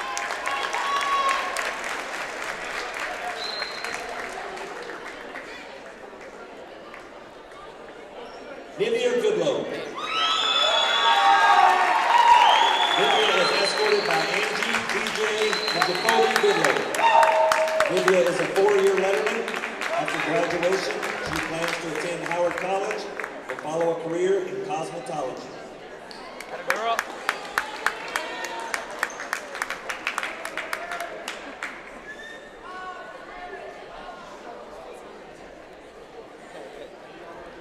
Jenathy Romero. Jenathy is escorted by Dave Romero and Erica Subio. Jenathy is a 1-year letterman. After graduation, she plans to attend the Angelo State University and follow a career in law enforcement. Get it back.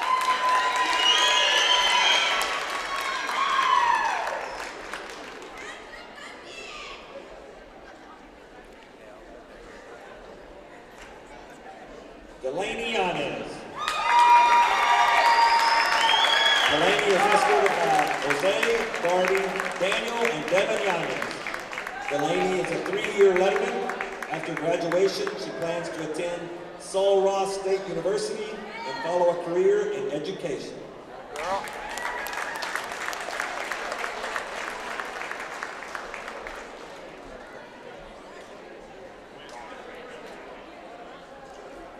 Iris Guerrero. Iris is escorted by Angie and Anselmo Guerrero. Iris is a 2-year letterman. After graduation, she plans to attend Howard College and follow a career in forensic science.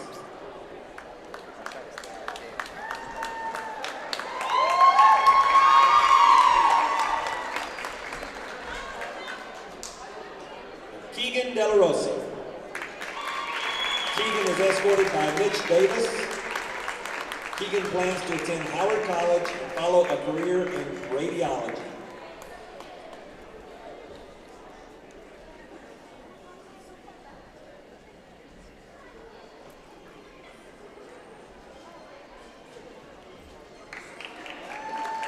One more big round of applause for all of tonight's seniors.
we are.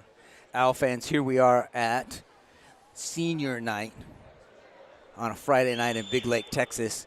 We've got the visiting Coahoma Bulldogs and your hometown Reagan County Owls. We are about to do starting lineup introductions, so we'll get you that first, and then we'll be right back on the line. Good evening once again, ladies and gentlemen, and welcome to Big Lake, Texas, Reagan County Schools, and Mary Tatum Gymnasium. As a member school of the University Interscholastic League, Reagan County High School welcomes you to tonight's District 5-3 matchup between the Coahoma Bulldogs and your own Reagan County Owls. And now for tonight's starting lineups. First for the Bulldogs, number 0, senior Isaiah Martin. 2, senior Tony Hagan. 13, freshman Ryan Shiflett. 23, junior Raheem Ashford. And 32, senior Dakota Harrison. The Bulldogs are coached by Joe Morales and assisted by KJ Glasscock. And now the starting lineup for your own Reagan County Owls. Number 2, senior Christian Galindo. 3, senior Jaden Gonzalez. 12, senior Juan Martinez. 14, junior Elijah Gonzalez. And 15, senior Logan Knight.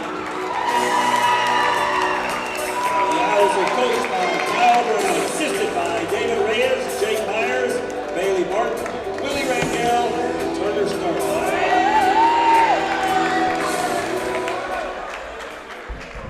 All right, there you have it, Owl fans. You got the starting lineups for tonight's district matchup. Here's the situation as far as what the standings will tell us. Reagan County and Crane are tied atop this district. So, of course, Reagan County and Crane hope that means that they both win out and then would have a play-in game. Coahoma is currently sitting 4th. So in terms of fighting for playoff lives, Coahoma has more at stake in terms of getting into the playoffs. They're currently in a playoff spot. But, of course, the Reagan County Owls would like to just keep winning, win on out, and end up in a tie or in sole possession of first place in the district. And Coahoma has the tip. And the Owls start out in a man-to-man defense.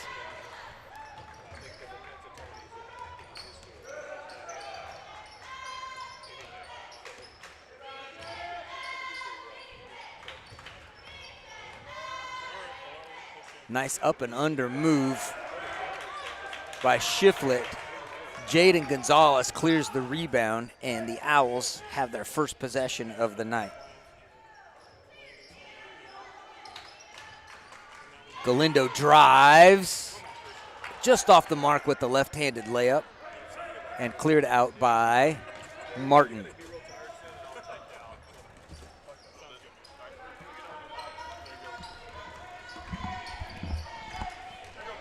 Christian Galindo jumps the passing lane and has a steal.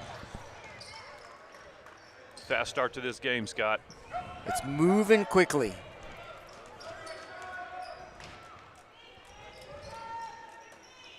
Elijah Gonzalez, three-pointer. Logan Knight with the rebound, has his shot blocked out of bounds. But a good sign already for Logan Knight getting in there. Good position by the senior. I like the pace of this game for Reagan County. Galindo inside to Logan Knight now. And Galindo now from three-point range. Gets around the man to get his own rebound. Feeds Logan Knight, who He'll get his groove in a few. He'll get there. Yep. Still white ball. Senior's been a presence down low all season for Reagan County.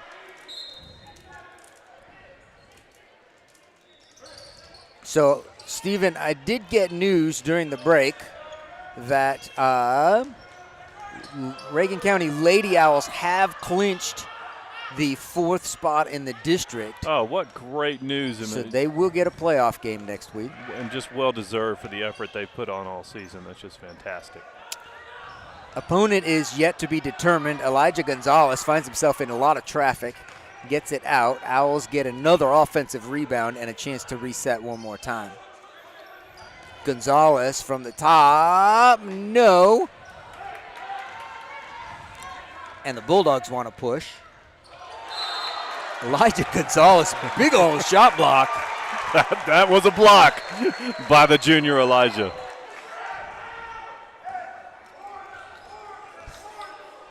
That's the kind of block that used to have Dikembe waving his finger right there. I bet Elijah wanted to, but he knew better. Jaden Gonzalez finds himself open. Christian Galindo, another offensive rebound What into a Logan pass. Knight. What a pass by the crafty senior.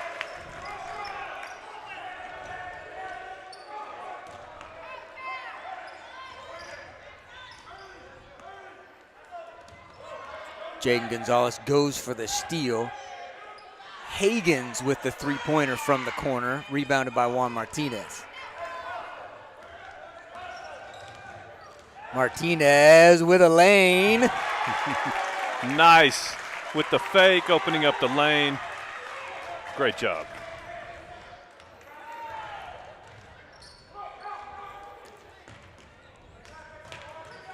Andy steps in defensively to break up what would have been an easy bucket. And the Owls come out with another rebound.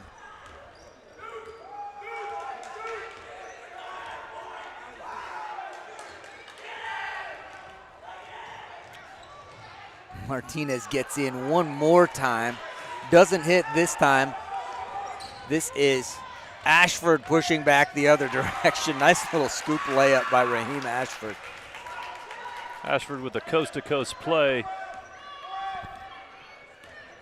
4-2. Owls are still winning the battles under the board right now early in this ball game.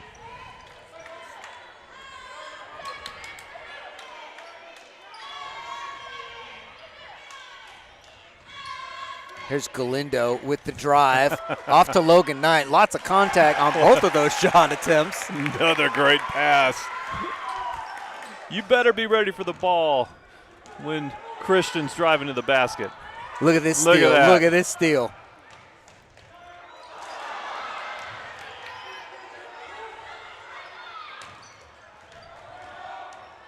Logan Knight once more has a shot blocked this time. Nice block. It looked like that might have been Shiflett with the shot block. I think it was, Scott. That was a good block.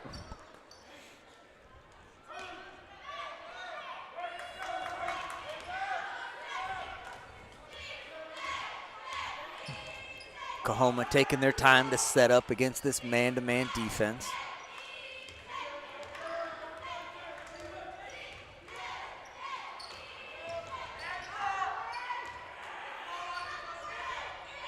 Shiflett drives baseline, gets cut off, finds Hagans, who kicks it out. Three-pointer is good by Dakota Harrison. Nice quick shot by Harrison.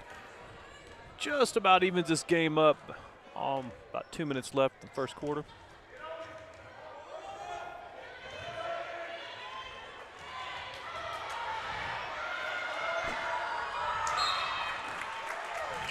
Owls having a little trouble getting into the groove early on here. The rebounding is fantastic. The defense is pretty good. Every once in a while, you're thinking, that's a shot we always hit. We always hit that one. I think it seems to me in the games I've seen a lot of them this season, our defensive intensity really defines the first A.J. part of any Avalos game. has a steal. He's going to drive, get a little jumper. Galindo three-pointer off the mark, but Logan Knight, another rebound, should stay white ball. As per the usual, good work by Logan Knight. Logan Knight coming off a 30-point game against Crane. Foul is going to be called here on Martin. So Raymond Saldivar in the game now, AJ Avalos, and they join three seniors, Jaden Gonzalez, Christian Galindo, Logan Knight. It's a fast team on the court, Scott. Jaden Gonzalez has drawn the defensive assignment of Raheem Ashford. If you've been watching, great steal by Saldivar, demonstrating some just elite athleticism as a freshman.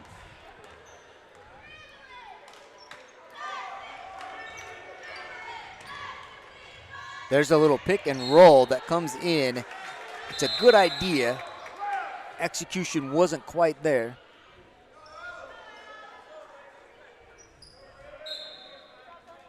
Emerson checks in for the Bulldogs.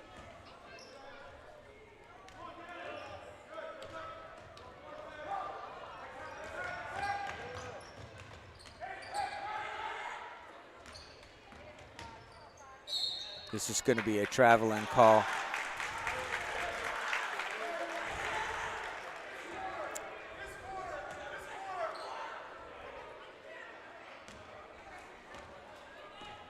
I've got a little bit of duplication here on my roster for Coahoma, so maybe we'll get that cleared up here at one of the breaks and see if we can get some actual names for these guys. AJ Avalos, baseline jumper, that's a good looking shot. Smooth by the freshman. Nice shot. And Avalos comes out. Ooh, this could have gone either way.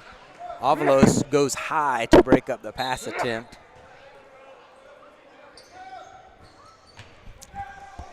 Emerson long on the three-pointer. Logan Knight vying for the rebound, and then gets a shot block coming in from behind. That was a great block. Tough shot here. Avalos comes out. 2 on 3, and Avalos wants to push it anyway. Now he finds Jaden Gonzalez on the wing. A little crowded in the traffic over here. And the Owls end up, I believe, knocking it out of bounds. AJ demonstrating a lot of diversity to his game there. Not only can he play down low, he can play on the wing, he can lead the break. Good defensive pressure by the Owls again. Leads to a turnover. 18 seconds remain. This quarter has gone by very quickly. It has. What a pace. I feel like the pace of the game, for some reason, makes it seem like the clock's going by faster. Here's Saldivar with a behind-the-back dribble in the lane. He's going to get called for an offensive foul, I believe, is what the call is going to be.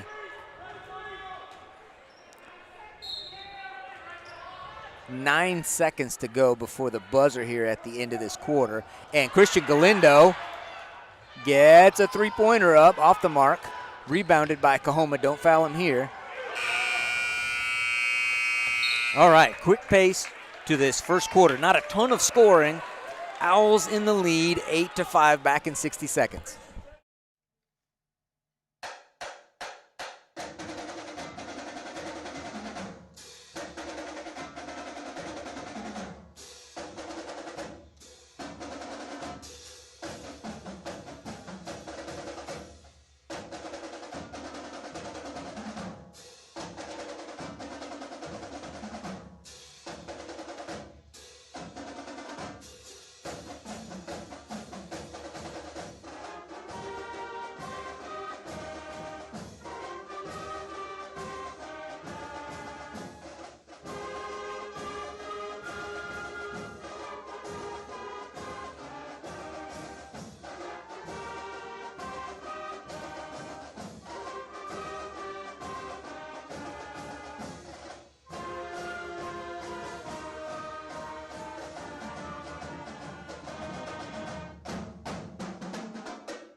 And we're back to start the second quarter.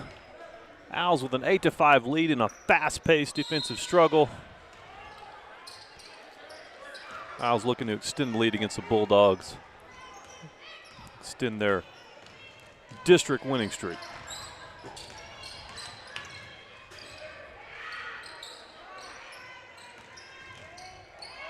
AJ Avalos, a nice little crossover. Fouled on the shot, no whistle. Elijah Gonzalez comes in to break up the pass. Sorry, I did it again. I love it. I overstepped. Nah, not at all.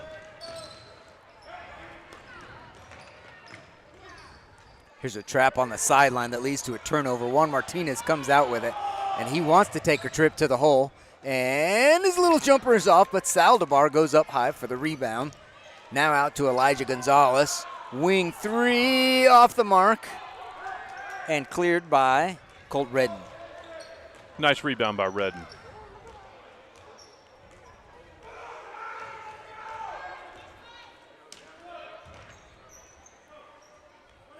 You know, this isn't the first time these teams have met, and we're now going through the second series of teams. You know, you played everyone in district twice, and teams are still having difficulty with this owl pressure.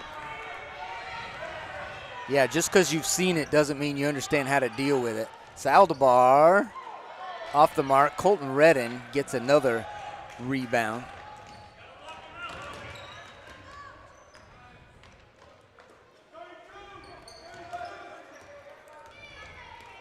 You can see the Owls extending their defense well past the three-point line.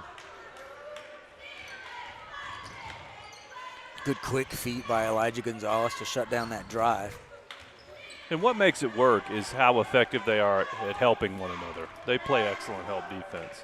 And that's a reflection of, you know, Coach Brown's style and what he expects of his teams. There's an example of that help defense right there. This is going to be interesting. I believe one official was going to call a foul and the other one was going to call the jump ball. So in times like that, do you just flip a coin? I mean, how do you get the upper hand when you're arguing about that? Usually there's not an argument. Usually there's one official They've got the magic 8-ball. So that sorry, should have known that. There should be one official who's in a better position to make the call than the other one. This is going to be out of bounds on red. So good hustle by Jaden Gonzalez. Count that as causing a turnover. Excellent work. And we've got a timeout on the floor, and we'll be back.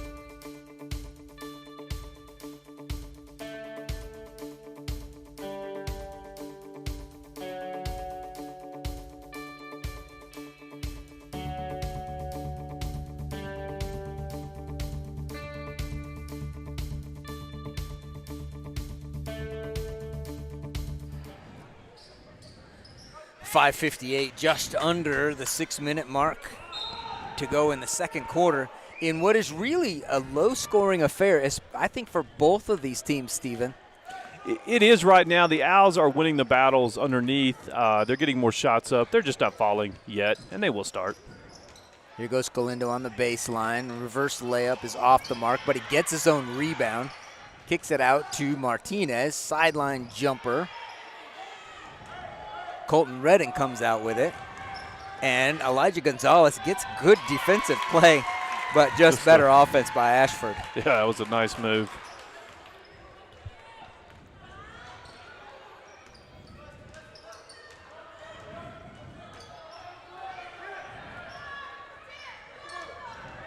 AJ's hard to stop on the block. I think he's going to get shot attempt. Yeah, I think they're going to call this foul on the shot. which is good. That could have gone either way. He got hammered there on the floor and then waited to call it until he was shooting. So we'll take the free throws. That'd be fine. And I appreciate you clarifying on the break that there actually is no magic 8-ball. I just, always assumed, right? So you have to shake it up. Yeah. What were my options on the magic 8-ball? Charge, not a charge, technical, no foul, whatever. The only time you get to use it is when you've blown the whistle, but you don't know why. Right. AJ sinks both.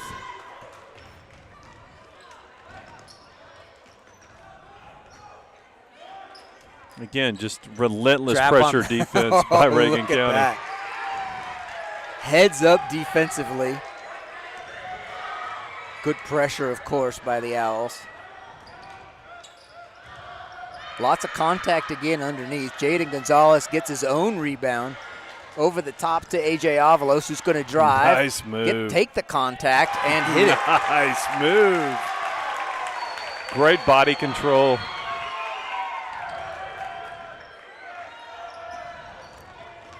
The degree of difficulty on that last shot was really high. That trap coming to the sideline is very dangerous. Bulldogs get to keep it this time. But I don't think they saw it coming. It's like you say, just because you've played them before and you know, doesn't mean that you're going to feel that trap every time it comes. It wears you down, and you see that effect it's had on teams time and time again with this. Well, and they start hesitating to make certain passes because they've had them stolen too often. Jaden Gonzalez comes out with that rebound, and A.J. Avalos is happy to be the one who brings it back up. He's a good ball handler. Gonzalez to Galindo, fakes the three, and hits Elijah Gonzalez for the 3 ball. Galindo nearly came out with another offensive rebound. Yeah, Christian's been all over the court tonight, wheeling and dealing and stealing. It's a nice move by Ashford, who hits the bucket, is going to get an and one. Elijah Gonzalez tried to make a good defensive play there. Just got a little piece of the arm, it looked like. Looks like Galindo and Avalos are going to check out. Christian's had a really gigantic effect on this game at this point. Would you go so far as to say gargantuan? I would say gargantuan, maybe even ginormous. Saldivar and Knight fight over the rebound. Saldivar comes out with it. Jaden Gonzalez thought about it. Now the Owls will reset.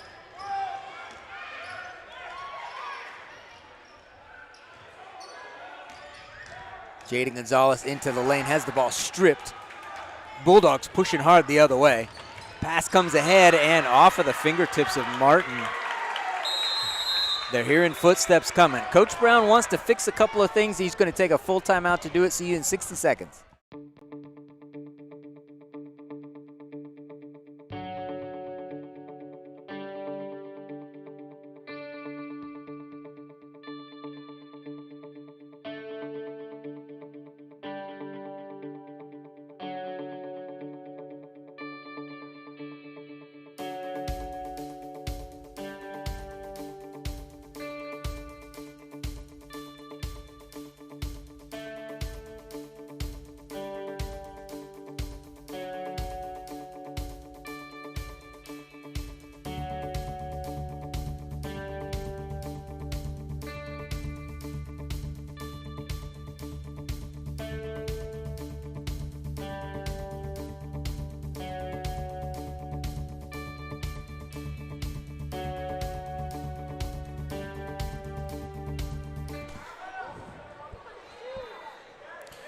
And we're back.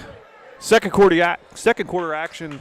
Owls with a 12-9 lead. Their much heralded pressure defense on full display tonight, causing and just really dictating the entire tempo of this game so far, Scott. That has become a hallmark of this particular basketball team.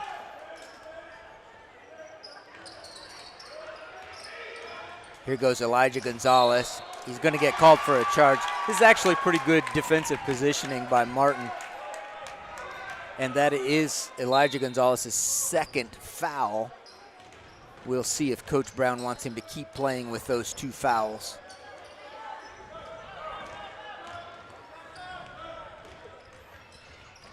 Bulldogs do get the ball across the timeline eventually. Took them about 8.5 seconds to do it. Here's Higgins from the corner. Juan Martinez up for the rebound and wanting to push the pace. He sees Jaden Gonzalez ahead of him. Can't quite get it out of his hands to get a pass out there. So they have to slow it down now. Logan Knight out on the 3-point line.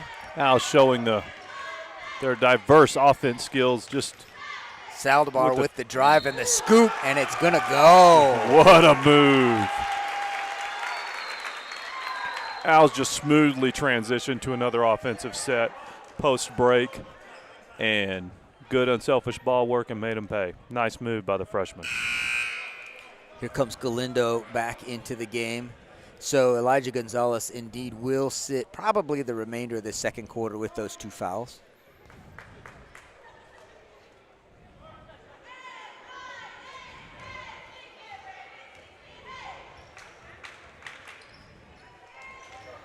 Ashford high up for the rebound and brings it up himself. Checked here by Jaden Gonzalez.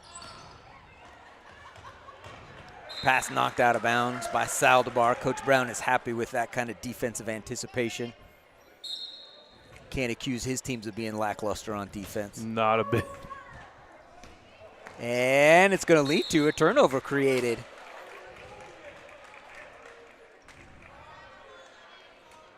And once again, here's your rule about where the ball comes in. Didn't get touched in bounds, so it returns to the original spot. You know, really, you're talking about Coach Brown and his coaching on defense. I mean, the Owls do the little things, and they do them well. I mean, they may be a pint-sized issue to some, but, you know, when you do it enough, it makes all the difference. I couldn't agree more. And this is one of the more formidable defenses that you'll see out here. Nice drive and finish by Dakota Harrison.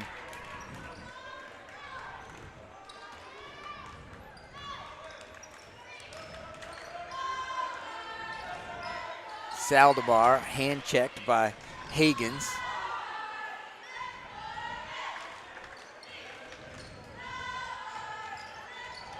Galindo the drive. And Logan Knight making him work for that rebound. Higgins comes out with it. And now the Bulldogs want to push. Ashford gets cut off by Saldivar. Shiflett has to pass it out. Ball is kicked. That's all right. Good hustle defensively. Yeah. Bulldogs retain possession. You know, that rule is subject to, you know, I never liked that rule. I mean, if you throw it at someone's foot. The rule actually is there has to be a kicking motion, which I believe there was. That's a nice move inside. If I throw it off your foot and you're standing still and your foot is on the floor not moving, then that's not a kickball. Okay. Good clarification. Saldivar into the lane and gets this one too. Another strong move by Raymond Saldivar. Comes at a good time as the Bulldogs were trying to climb back into this ball game. Had the lead cut all the way down to 1. And now Saldivar opens it back up a little bit, 16-13.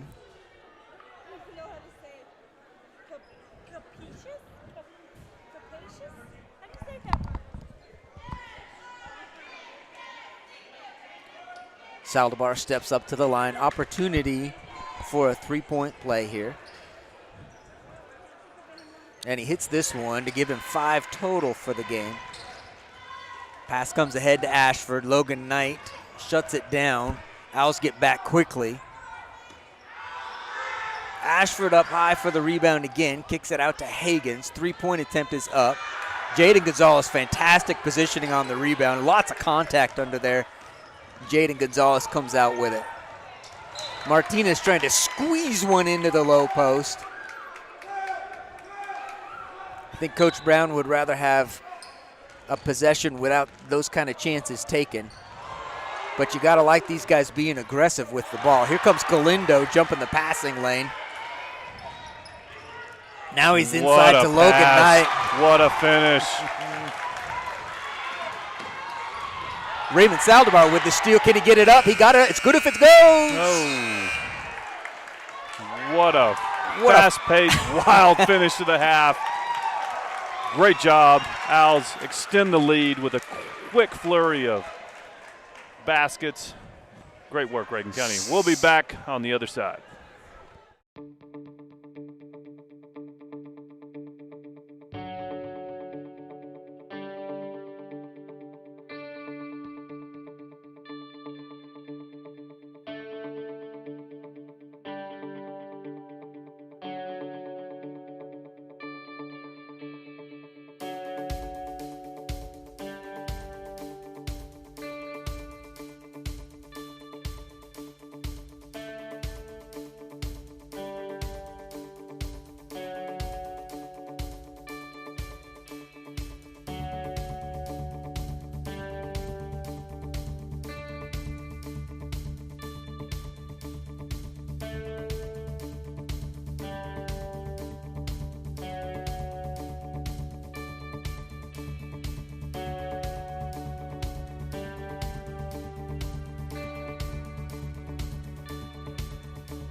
And we're back to start the second half. Owls are going to take the ball to start out the third quarter. 6-point lead, 19-13, in what's been a defensive struggle, fast-paced game. Look for the shots to really start falling for Reagan County in this half. An interesting halftime observation, Stephen. Usually a coach will take, 8 or 9 of those 10 minutes to have his guys in the locker room. As Logan Knight on a pass from Galindo again. Galindo again. He's wheeling and dealing and stealing tonight. Elijah Gonzalez says no, sir. But 2 more offensive rebounds for the Bulldogs. Red knocks it out of bounds, should be white ball. So interesting observation. Instead of taking 10 minutes or 9 minutes in the halftime locker room, what did we see, Stephen? They came out and shot the ball. They sure did. Spent about 2.5 minutes in the locker room. And they were right back out getting their shots up. So everything in the first half, if you were statistically trying to match it up, everything was going well in favor of the Owls in terms of steals and rebounds and all of those kinds of things, but there were a lot of shots that they usually hit that they weren't hitting.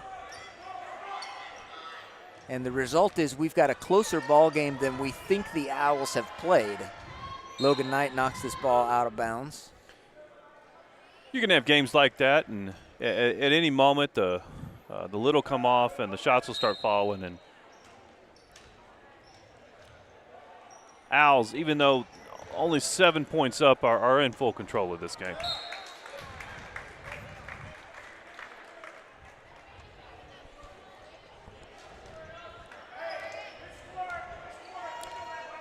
Eight points. No. It is 8 points. I was just looking at the scoreboard because I don't think the fouls got cleared off of the scoreboard. I don't think they did either. So team fouls should be at 0-0, right? They should be. I thought so. Ashford in the lane. Ball is stolen away. Well, there's a lot of contact in there. Guys got excited about something. Here comes Martinez the other way. Late whistle. This foul is going to be on Juan Martinez. Now, number 0 for the Bulldogs. I was calling Martin in the first half. I checked the book and it says Martinez in the book. Okay. But I couldn't really tell you for sure. Well, he's playing an excellent game, and that was a nice shot by the young man. I'd like to give him more credit, but the best I can do is work with what I have. And unfortunately, our Coahoma cohorts that helped us out so much in the other game have gone to watch their granddaughter play in the other gym. Yes. Galindo, cohorts. a little runner in the lane. Almost got that one to fall. Some nice alliteration there. Coahoma cohorts. Nice work. Coahoma cohorts. I like that. Is it double alliteration if they both start with CO? Coahoma cohorts? Yeah, let's go with that. I mean, yeah, you get the double bonus for that.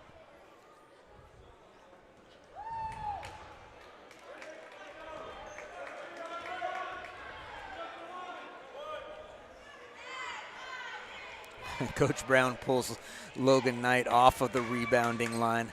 I think he trusts Christian Galindo to make that, but he also wants to make sure that Logan Knight doesn't pick up any unnecessary fouls.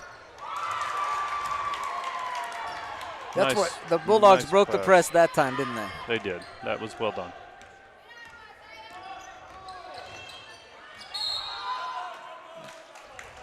Yeah, I believe this is the correct call here. There's a jump ball dual possession. It's the 2 thumbs up call.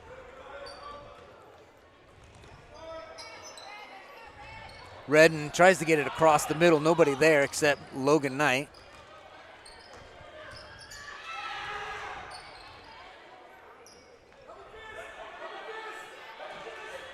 Really high screen. They call this double. And Galindo gets in and around. There's the contact, then the whistle. You could see Galindo calling for it.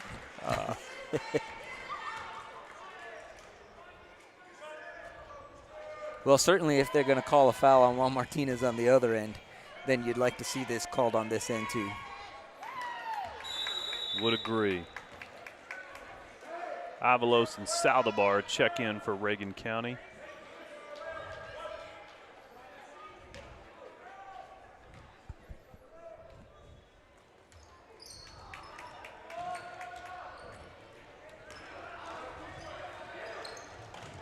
Colton Redden blocked from behind by Logan Knight, and the Owls are going to come out with this as well.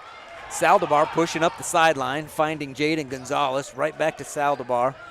Didn't see Logan Knight in the low post, but here comes Galindo trying to find Logan now, and called for a travel underneath. I think he knew it.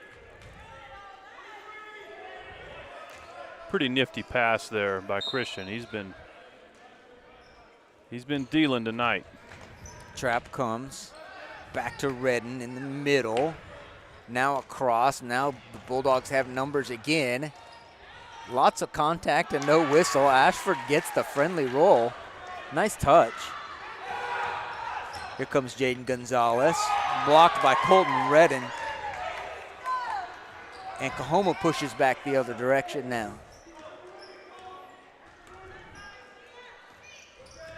I just wanted to make sure I say lots of contact both sides. Oh, I think you're calling the game fairly, Scott. I think you're making calls both sides, keeping it even. So.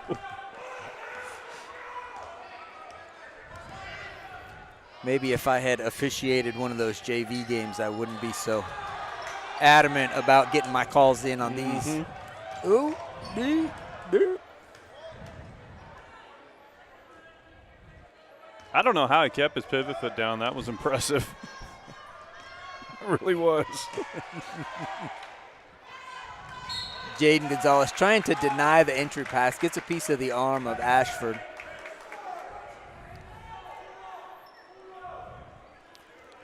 Bulldogs still right in this game. Sure seems to be a function of pretty much shooting percentage, right? It does. 5-second call? Nope. Timeout called to prevent a 5-second call by coach from Coahoma. So we'll take that timeout as well.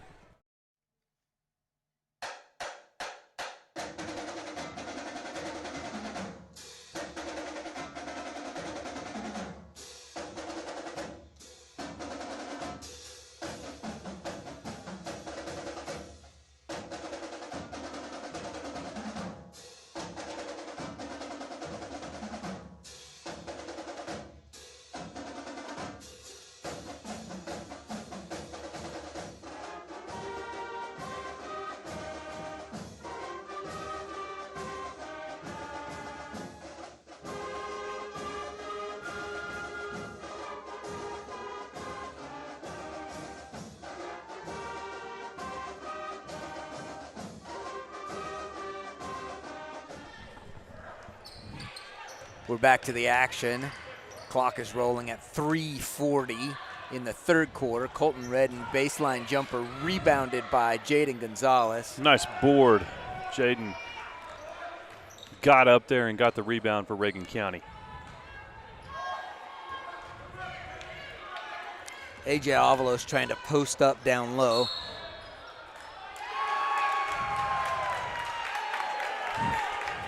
I believe the call went against Raymond Saldivar.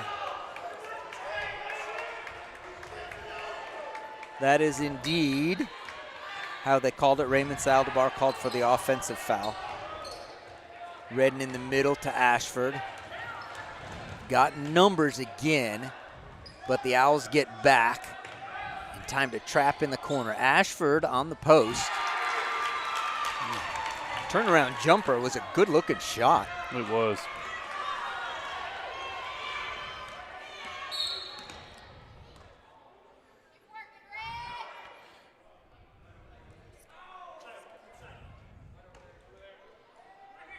We've got a little timeout on the floor. We'll be back.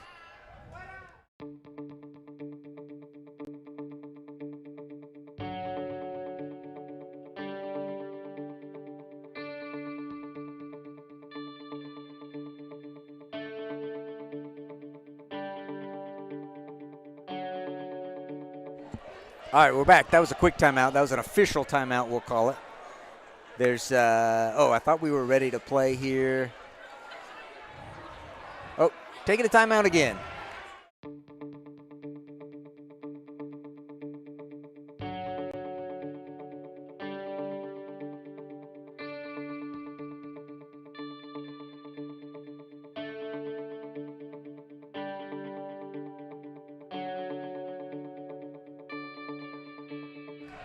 We are back to the action here after a little break. Coahoma players yelling for a backcourt violation, but as we know, Steven, that is not a backcourt violation. Correct. I have.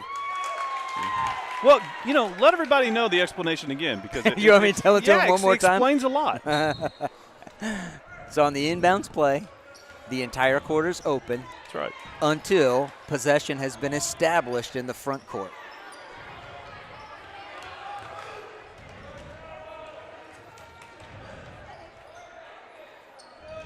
Christian Galindo nearly creates a turnover here on the sideline.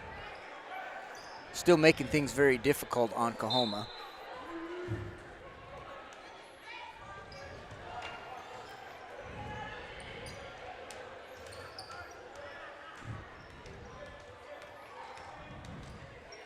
Emerson trying to get it into Ashford. Ashford, a nice little post move, left-handed layup. Scott, the Owls are down 1.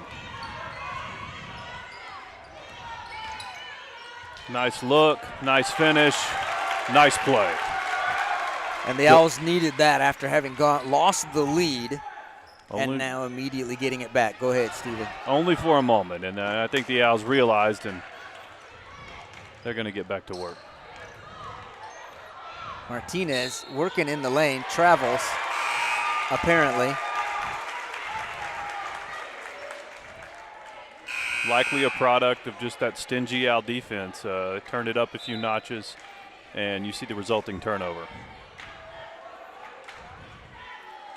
It seems to me the Owls felt a little bit of a momentum shift and immediately reacted.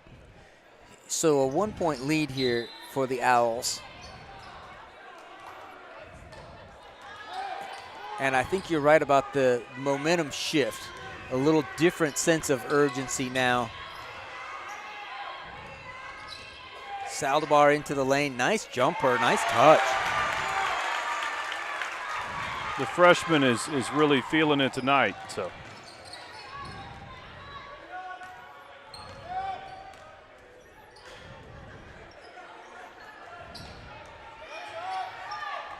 Jaden Gonzalez back on Ashford underneath.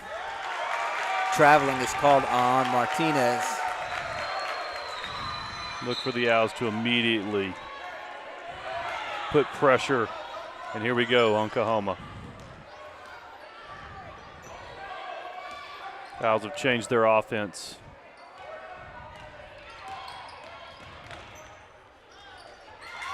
Ashford gets a steal. Saldivar hounding him out here. I think the timeout got called. Before the travel, or the travel got ignored and then the timeout got called. I'm not sure how it went. What we've ended up with is we're in a timeout. 60 seconds, we'll see you.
All right, we're back.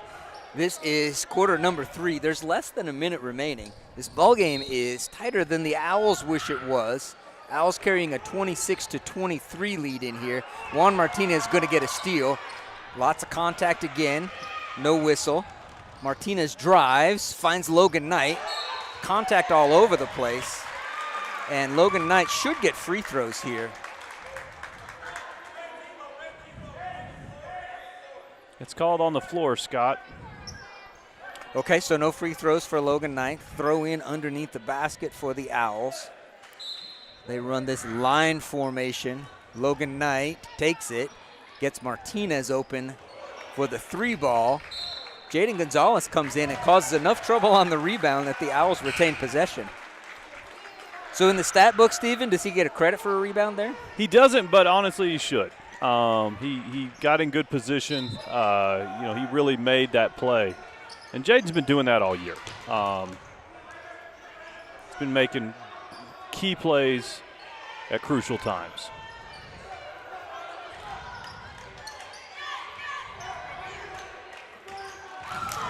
Trying to get it inside to Avalos. Emerson comes out with it. Saldivar gets a shot block. Jaden Gonzalez gets pulled to the ground, and Coahoma takes advantage.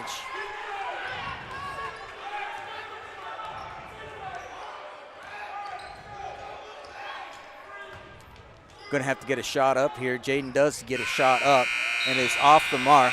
So a 1-point ball game going into quarter number 4. We'll be back in 60 seconds.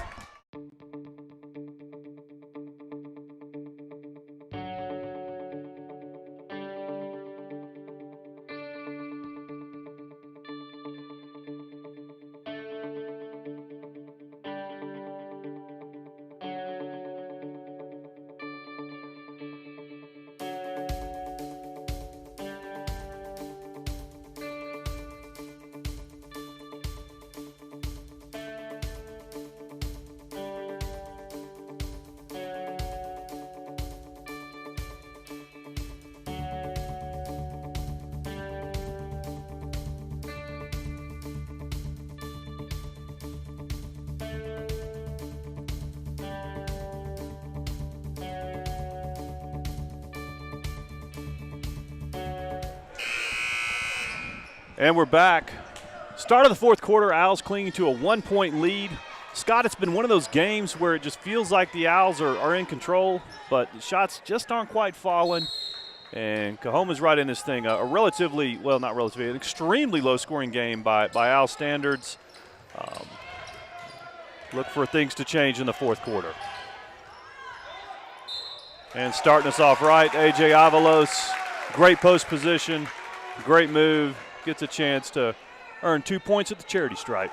And the freshman has a great poise about him at the free throw line. So. He sure does. We like AJ at the free throw line. Stephen, tell the listeners what you were saying about why this is a good kind of game for the Owls to be in right now. Tell them about that. Well, looking forward, I mean, I predict this team will qualify for the playoffs. This is an extremely talented basketball team, well coached, and you're going to have these games where things just aren't going your way. And learning to play through that, lean on your teammates, focus on the fundamentals that Coach Brown has taught you, can get you wins in some playoff type atmospheres. So I see this game as a good thing. Owls do get back on defense, and I think, Stephen, that's what that timeout, the time between quarters was about for Coach Brown, getting his guys back into focus. It did seem that way. Go play ball and quit worrying about this other stuff. Go play ball, get the ball inside, do the stuff that we've been working on and talking about. And the Owls are winning this game. There's a lot of things that just, sometimes things don't go your way. And they're still where they need to be. Ashford called for traveling on the outside. Got a little more than his allotted 2 steps at the beginning of that. A little bit of a running start. A little bit of a skip.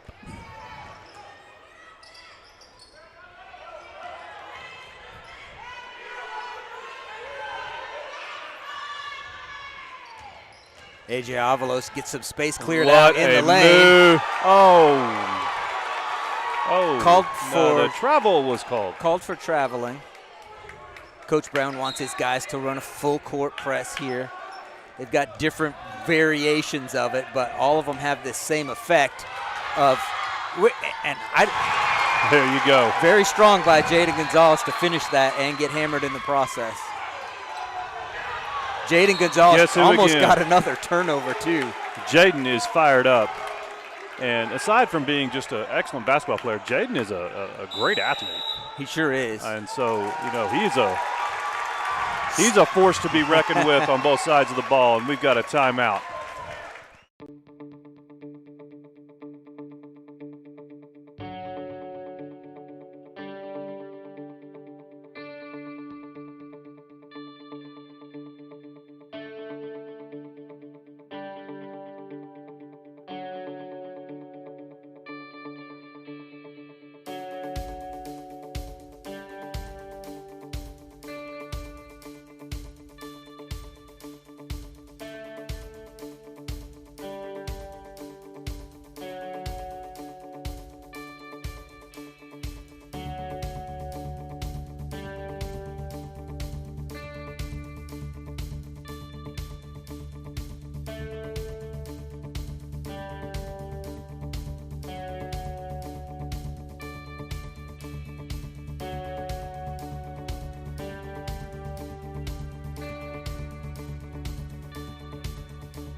Fourth quarter action, 6:39 to go in this ball game. And it's a tight one. Jaden Gonzalez catches up to Ashford, who still gets the shot up. That young man has got a nice touch on that little runner. He does. That was a pretty floater. It's hard to defend.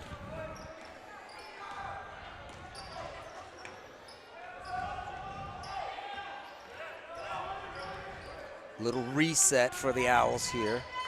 Trying to get it in the post to A.J. Avalos. In the post and back out to Jaden Gonzalez. Three-pointer off the glass and in. Bang. He called glass, too. I'm sure he did. And see this, yeah. Juan Martinez called for a foul. This is the kind of thing we want to make sure they do call fouls, because he just got a little over-aggressive there.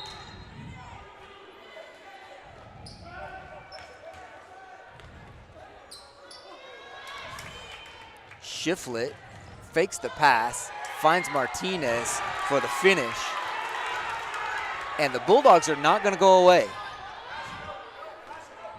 They're hanging tough, Scott. It's a very Bulldog kind of thing, isn't it? Martinez, Galindo, off the mark. Avalos scrapping for a rebound. Jump ball is called as Elijah Gonzalez checks into the ball game. It is red ball on the alternate possession. Full court press in full effect. Owls aren't backing off at all. Shiflett trying to get it in the middle to Ashford. Elijah Gonzalez anticipated it. Ashford still able to get a shot up. Logan Knight comes down with it. Jump ball is called. White ball. White ball on the alternate possession. Elijah with a nice hustle play there. Both almost getting the steal and affecting the shot. Colton Redden comes in. This is a tough Coahoma team.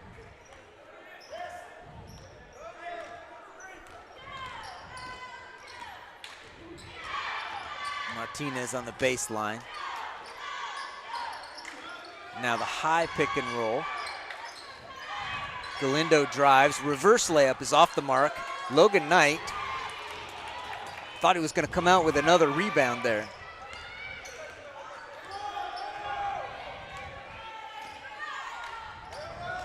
Still a two-possession game, but it's close.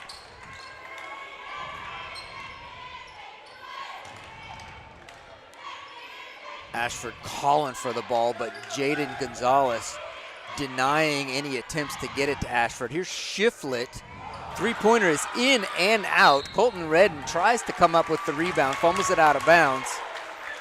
Shiflett, by the way, is a freshman. Did I mention that? You did not.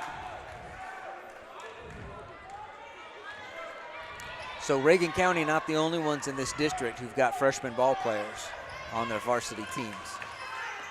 Martinez to the baseline. Logan Knight. Colton Redden has a steal.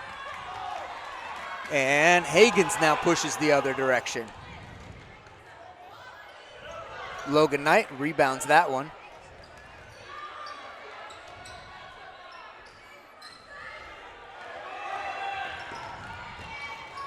Owls need to slow this down and get control here. Christian Galindo will do that. Coahoma has extended their defense now to match the Owls. Martinez into the lane. Jaden Gonzalez, big old rebound. Oh. I think Coach Brown would like for Jaden to take that rebound and go back up with it.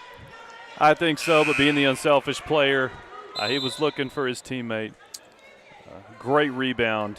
He's just been he's been affecting the game on both ends of the court all night. Unselfish is a good word for it.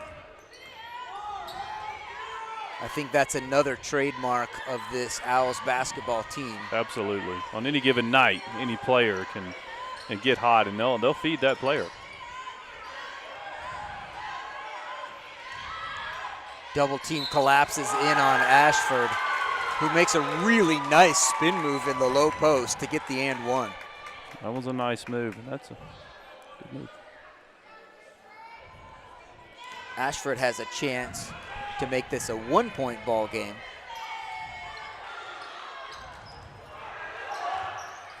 And even worse, offensive rebound and putback makes it a tie ball game. Nice play by Bailey. Okay, 3 minutes left, tie ball game. Corner three for Jaden Gonzalez. He nailed it. Guess who? It's not tied anymore. Shiflett picks up his dribble. Ashford now across the timeline. Elijah Gonzalez contests the shot, but Ashford gets his rebound and puts it back in.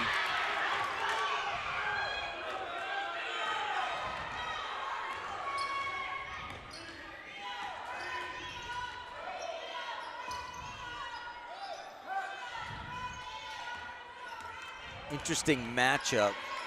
It is. We'll see if they take advantage of it, and they do. Nice drive by Saldivar.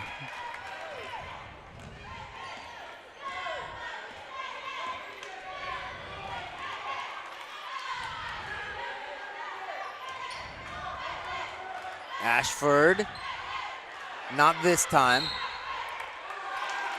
Ashford pushes the rebound out of bounds, and the Owls will get possession and hanging on to a 1-point lead. 2 minutes left.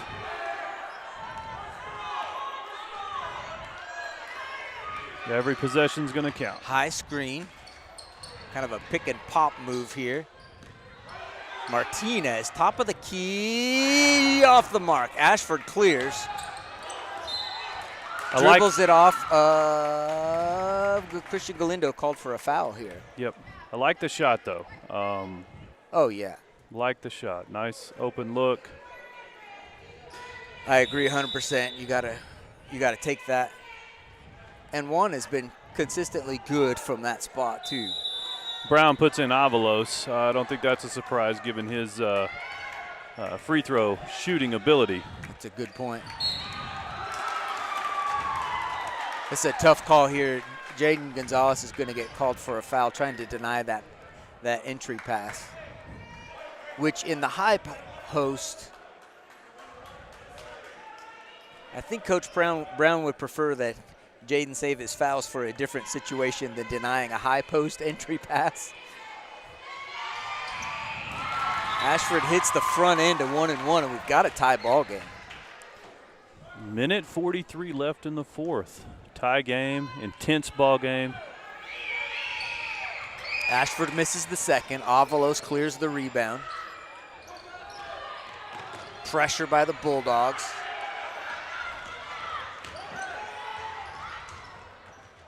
Galindo in to Jaden Gonzalez. Martinez, three-pointer off the mark.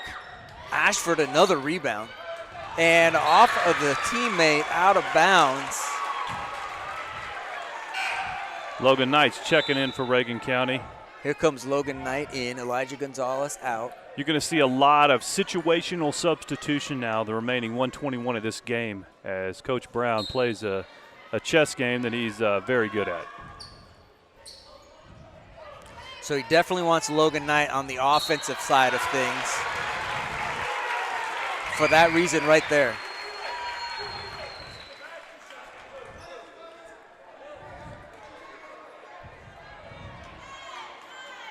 So Logan Knight with the baseline drive gets fouled, gets 2 free throws, fouled on the shot.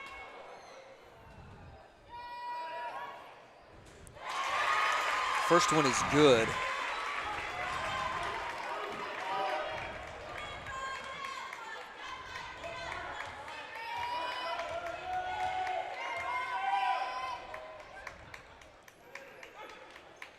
A little shimmy in that setup, and Logan Knight hits both of them.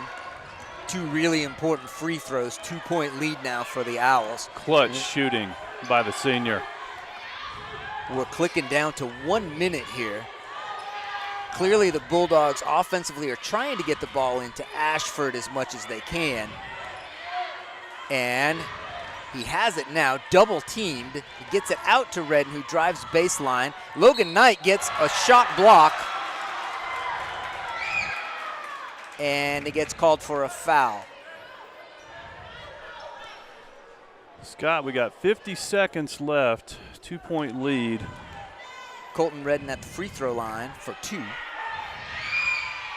First one is off the mark. And we got a timeout. Timeout. This is a full timeout. We will see you in 60 seconds. Don't go too far.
Here we go. We are down to 50.8 seconds remaining. Colton Redden is at the line. He's shooting the second half of his 2 free throw attempts. And the Owls are clinging to a 2-point lead still. Rebound by A.J. Avalos. In the timeout, Stephen, Coach Brown was telling his guys how important the stops are.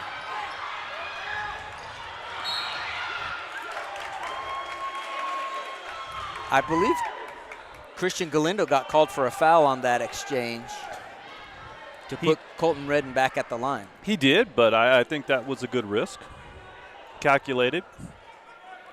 Looked like he was going to come out of that with a steal. This time Colton Redden hits the first of 2 to cut the lead to 1. Nice shot by I believe he's a senior. Yes, sir. Second one is off. Logan Knight has the rebound. And Owls are going to need to get it across the timeline, but don't necessarily need to do anything more than that. A.J. Avalos gets it out to Martinez. Owls with the lead, and Martinez, fouled by Martinez. They had one to give, so that's only the 6th team foul. So assuming the Owls can get it inbounds without a steal, which is what Coach Brown wants to make sure of. We're going to run a specific inbounds play. In fact, before he takes the timeout, he wants to know, where do we have the ball? So we'll be back in 60 seconds.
.6 on the clock. I'm guessing you didn't go too far away.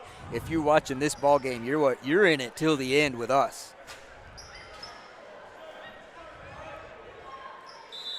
Sideline inbounds play for the Owls.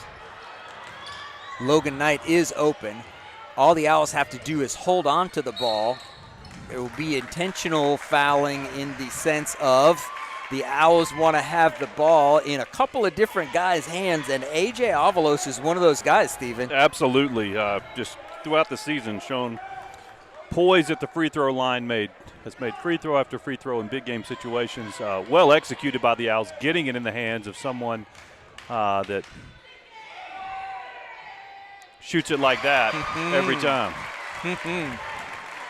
We've seen this before. A.J. Avalos likes to be at the free throw line. He does, and what a great quality for a freshman player. Rims out on the second one. The lead is 2, and it looks like the Bulldogs have done the Owls a gigantic favor. Well, and Ashford is beside himself. Neither one of those young men need to hang their head at all. They've both played fantastic games. That just happens. And we've got a timeout, and we'll be back.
We are back for 13.6 game seconds left, and the Owls have an inbounds play on their own baseline under their own basket.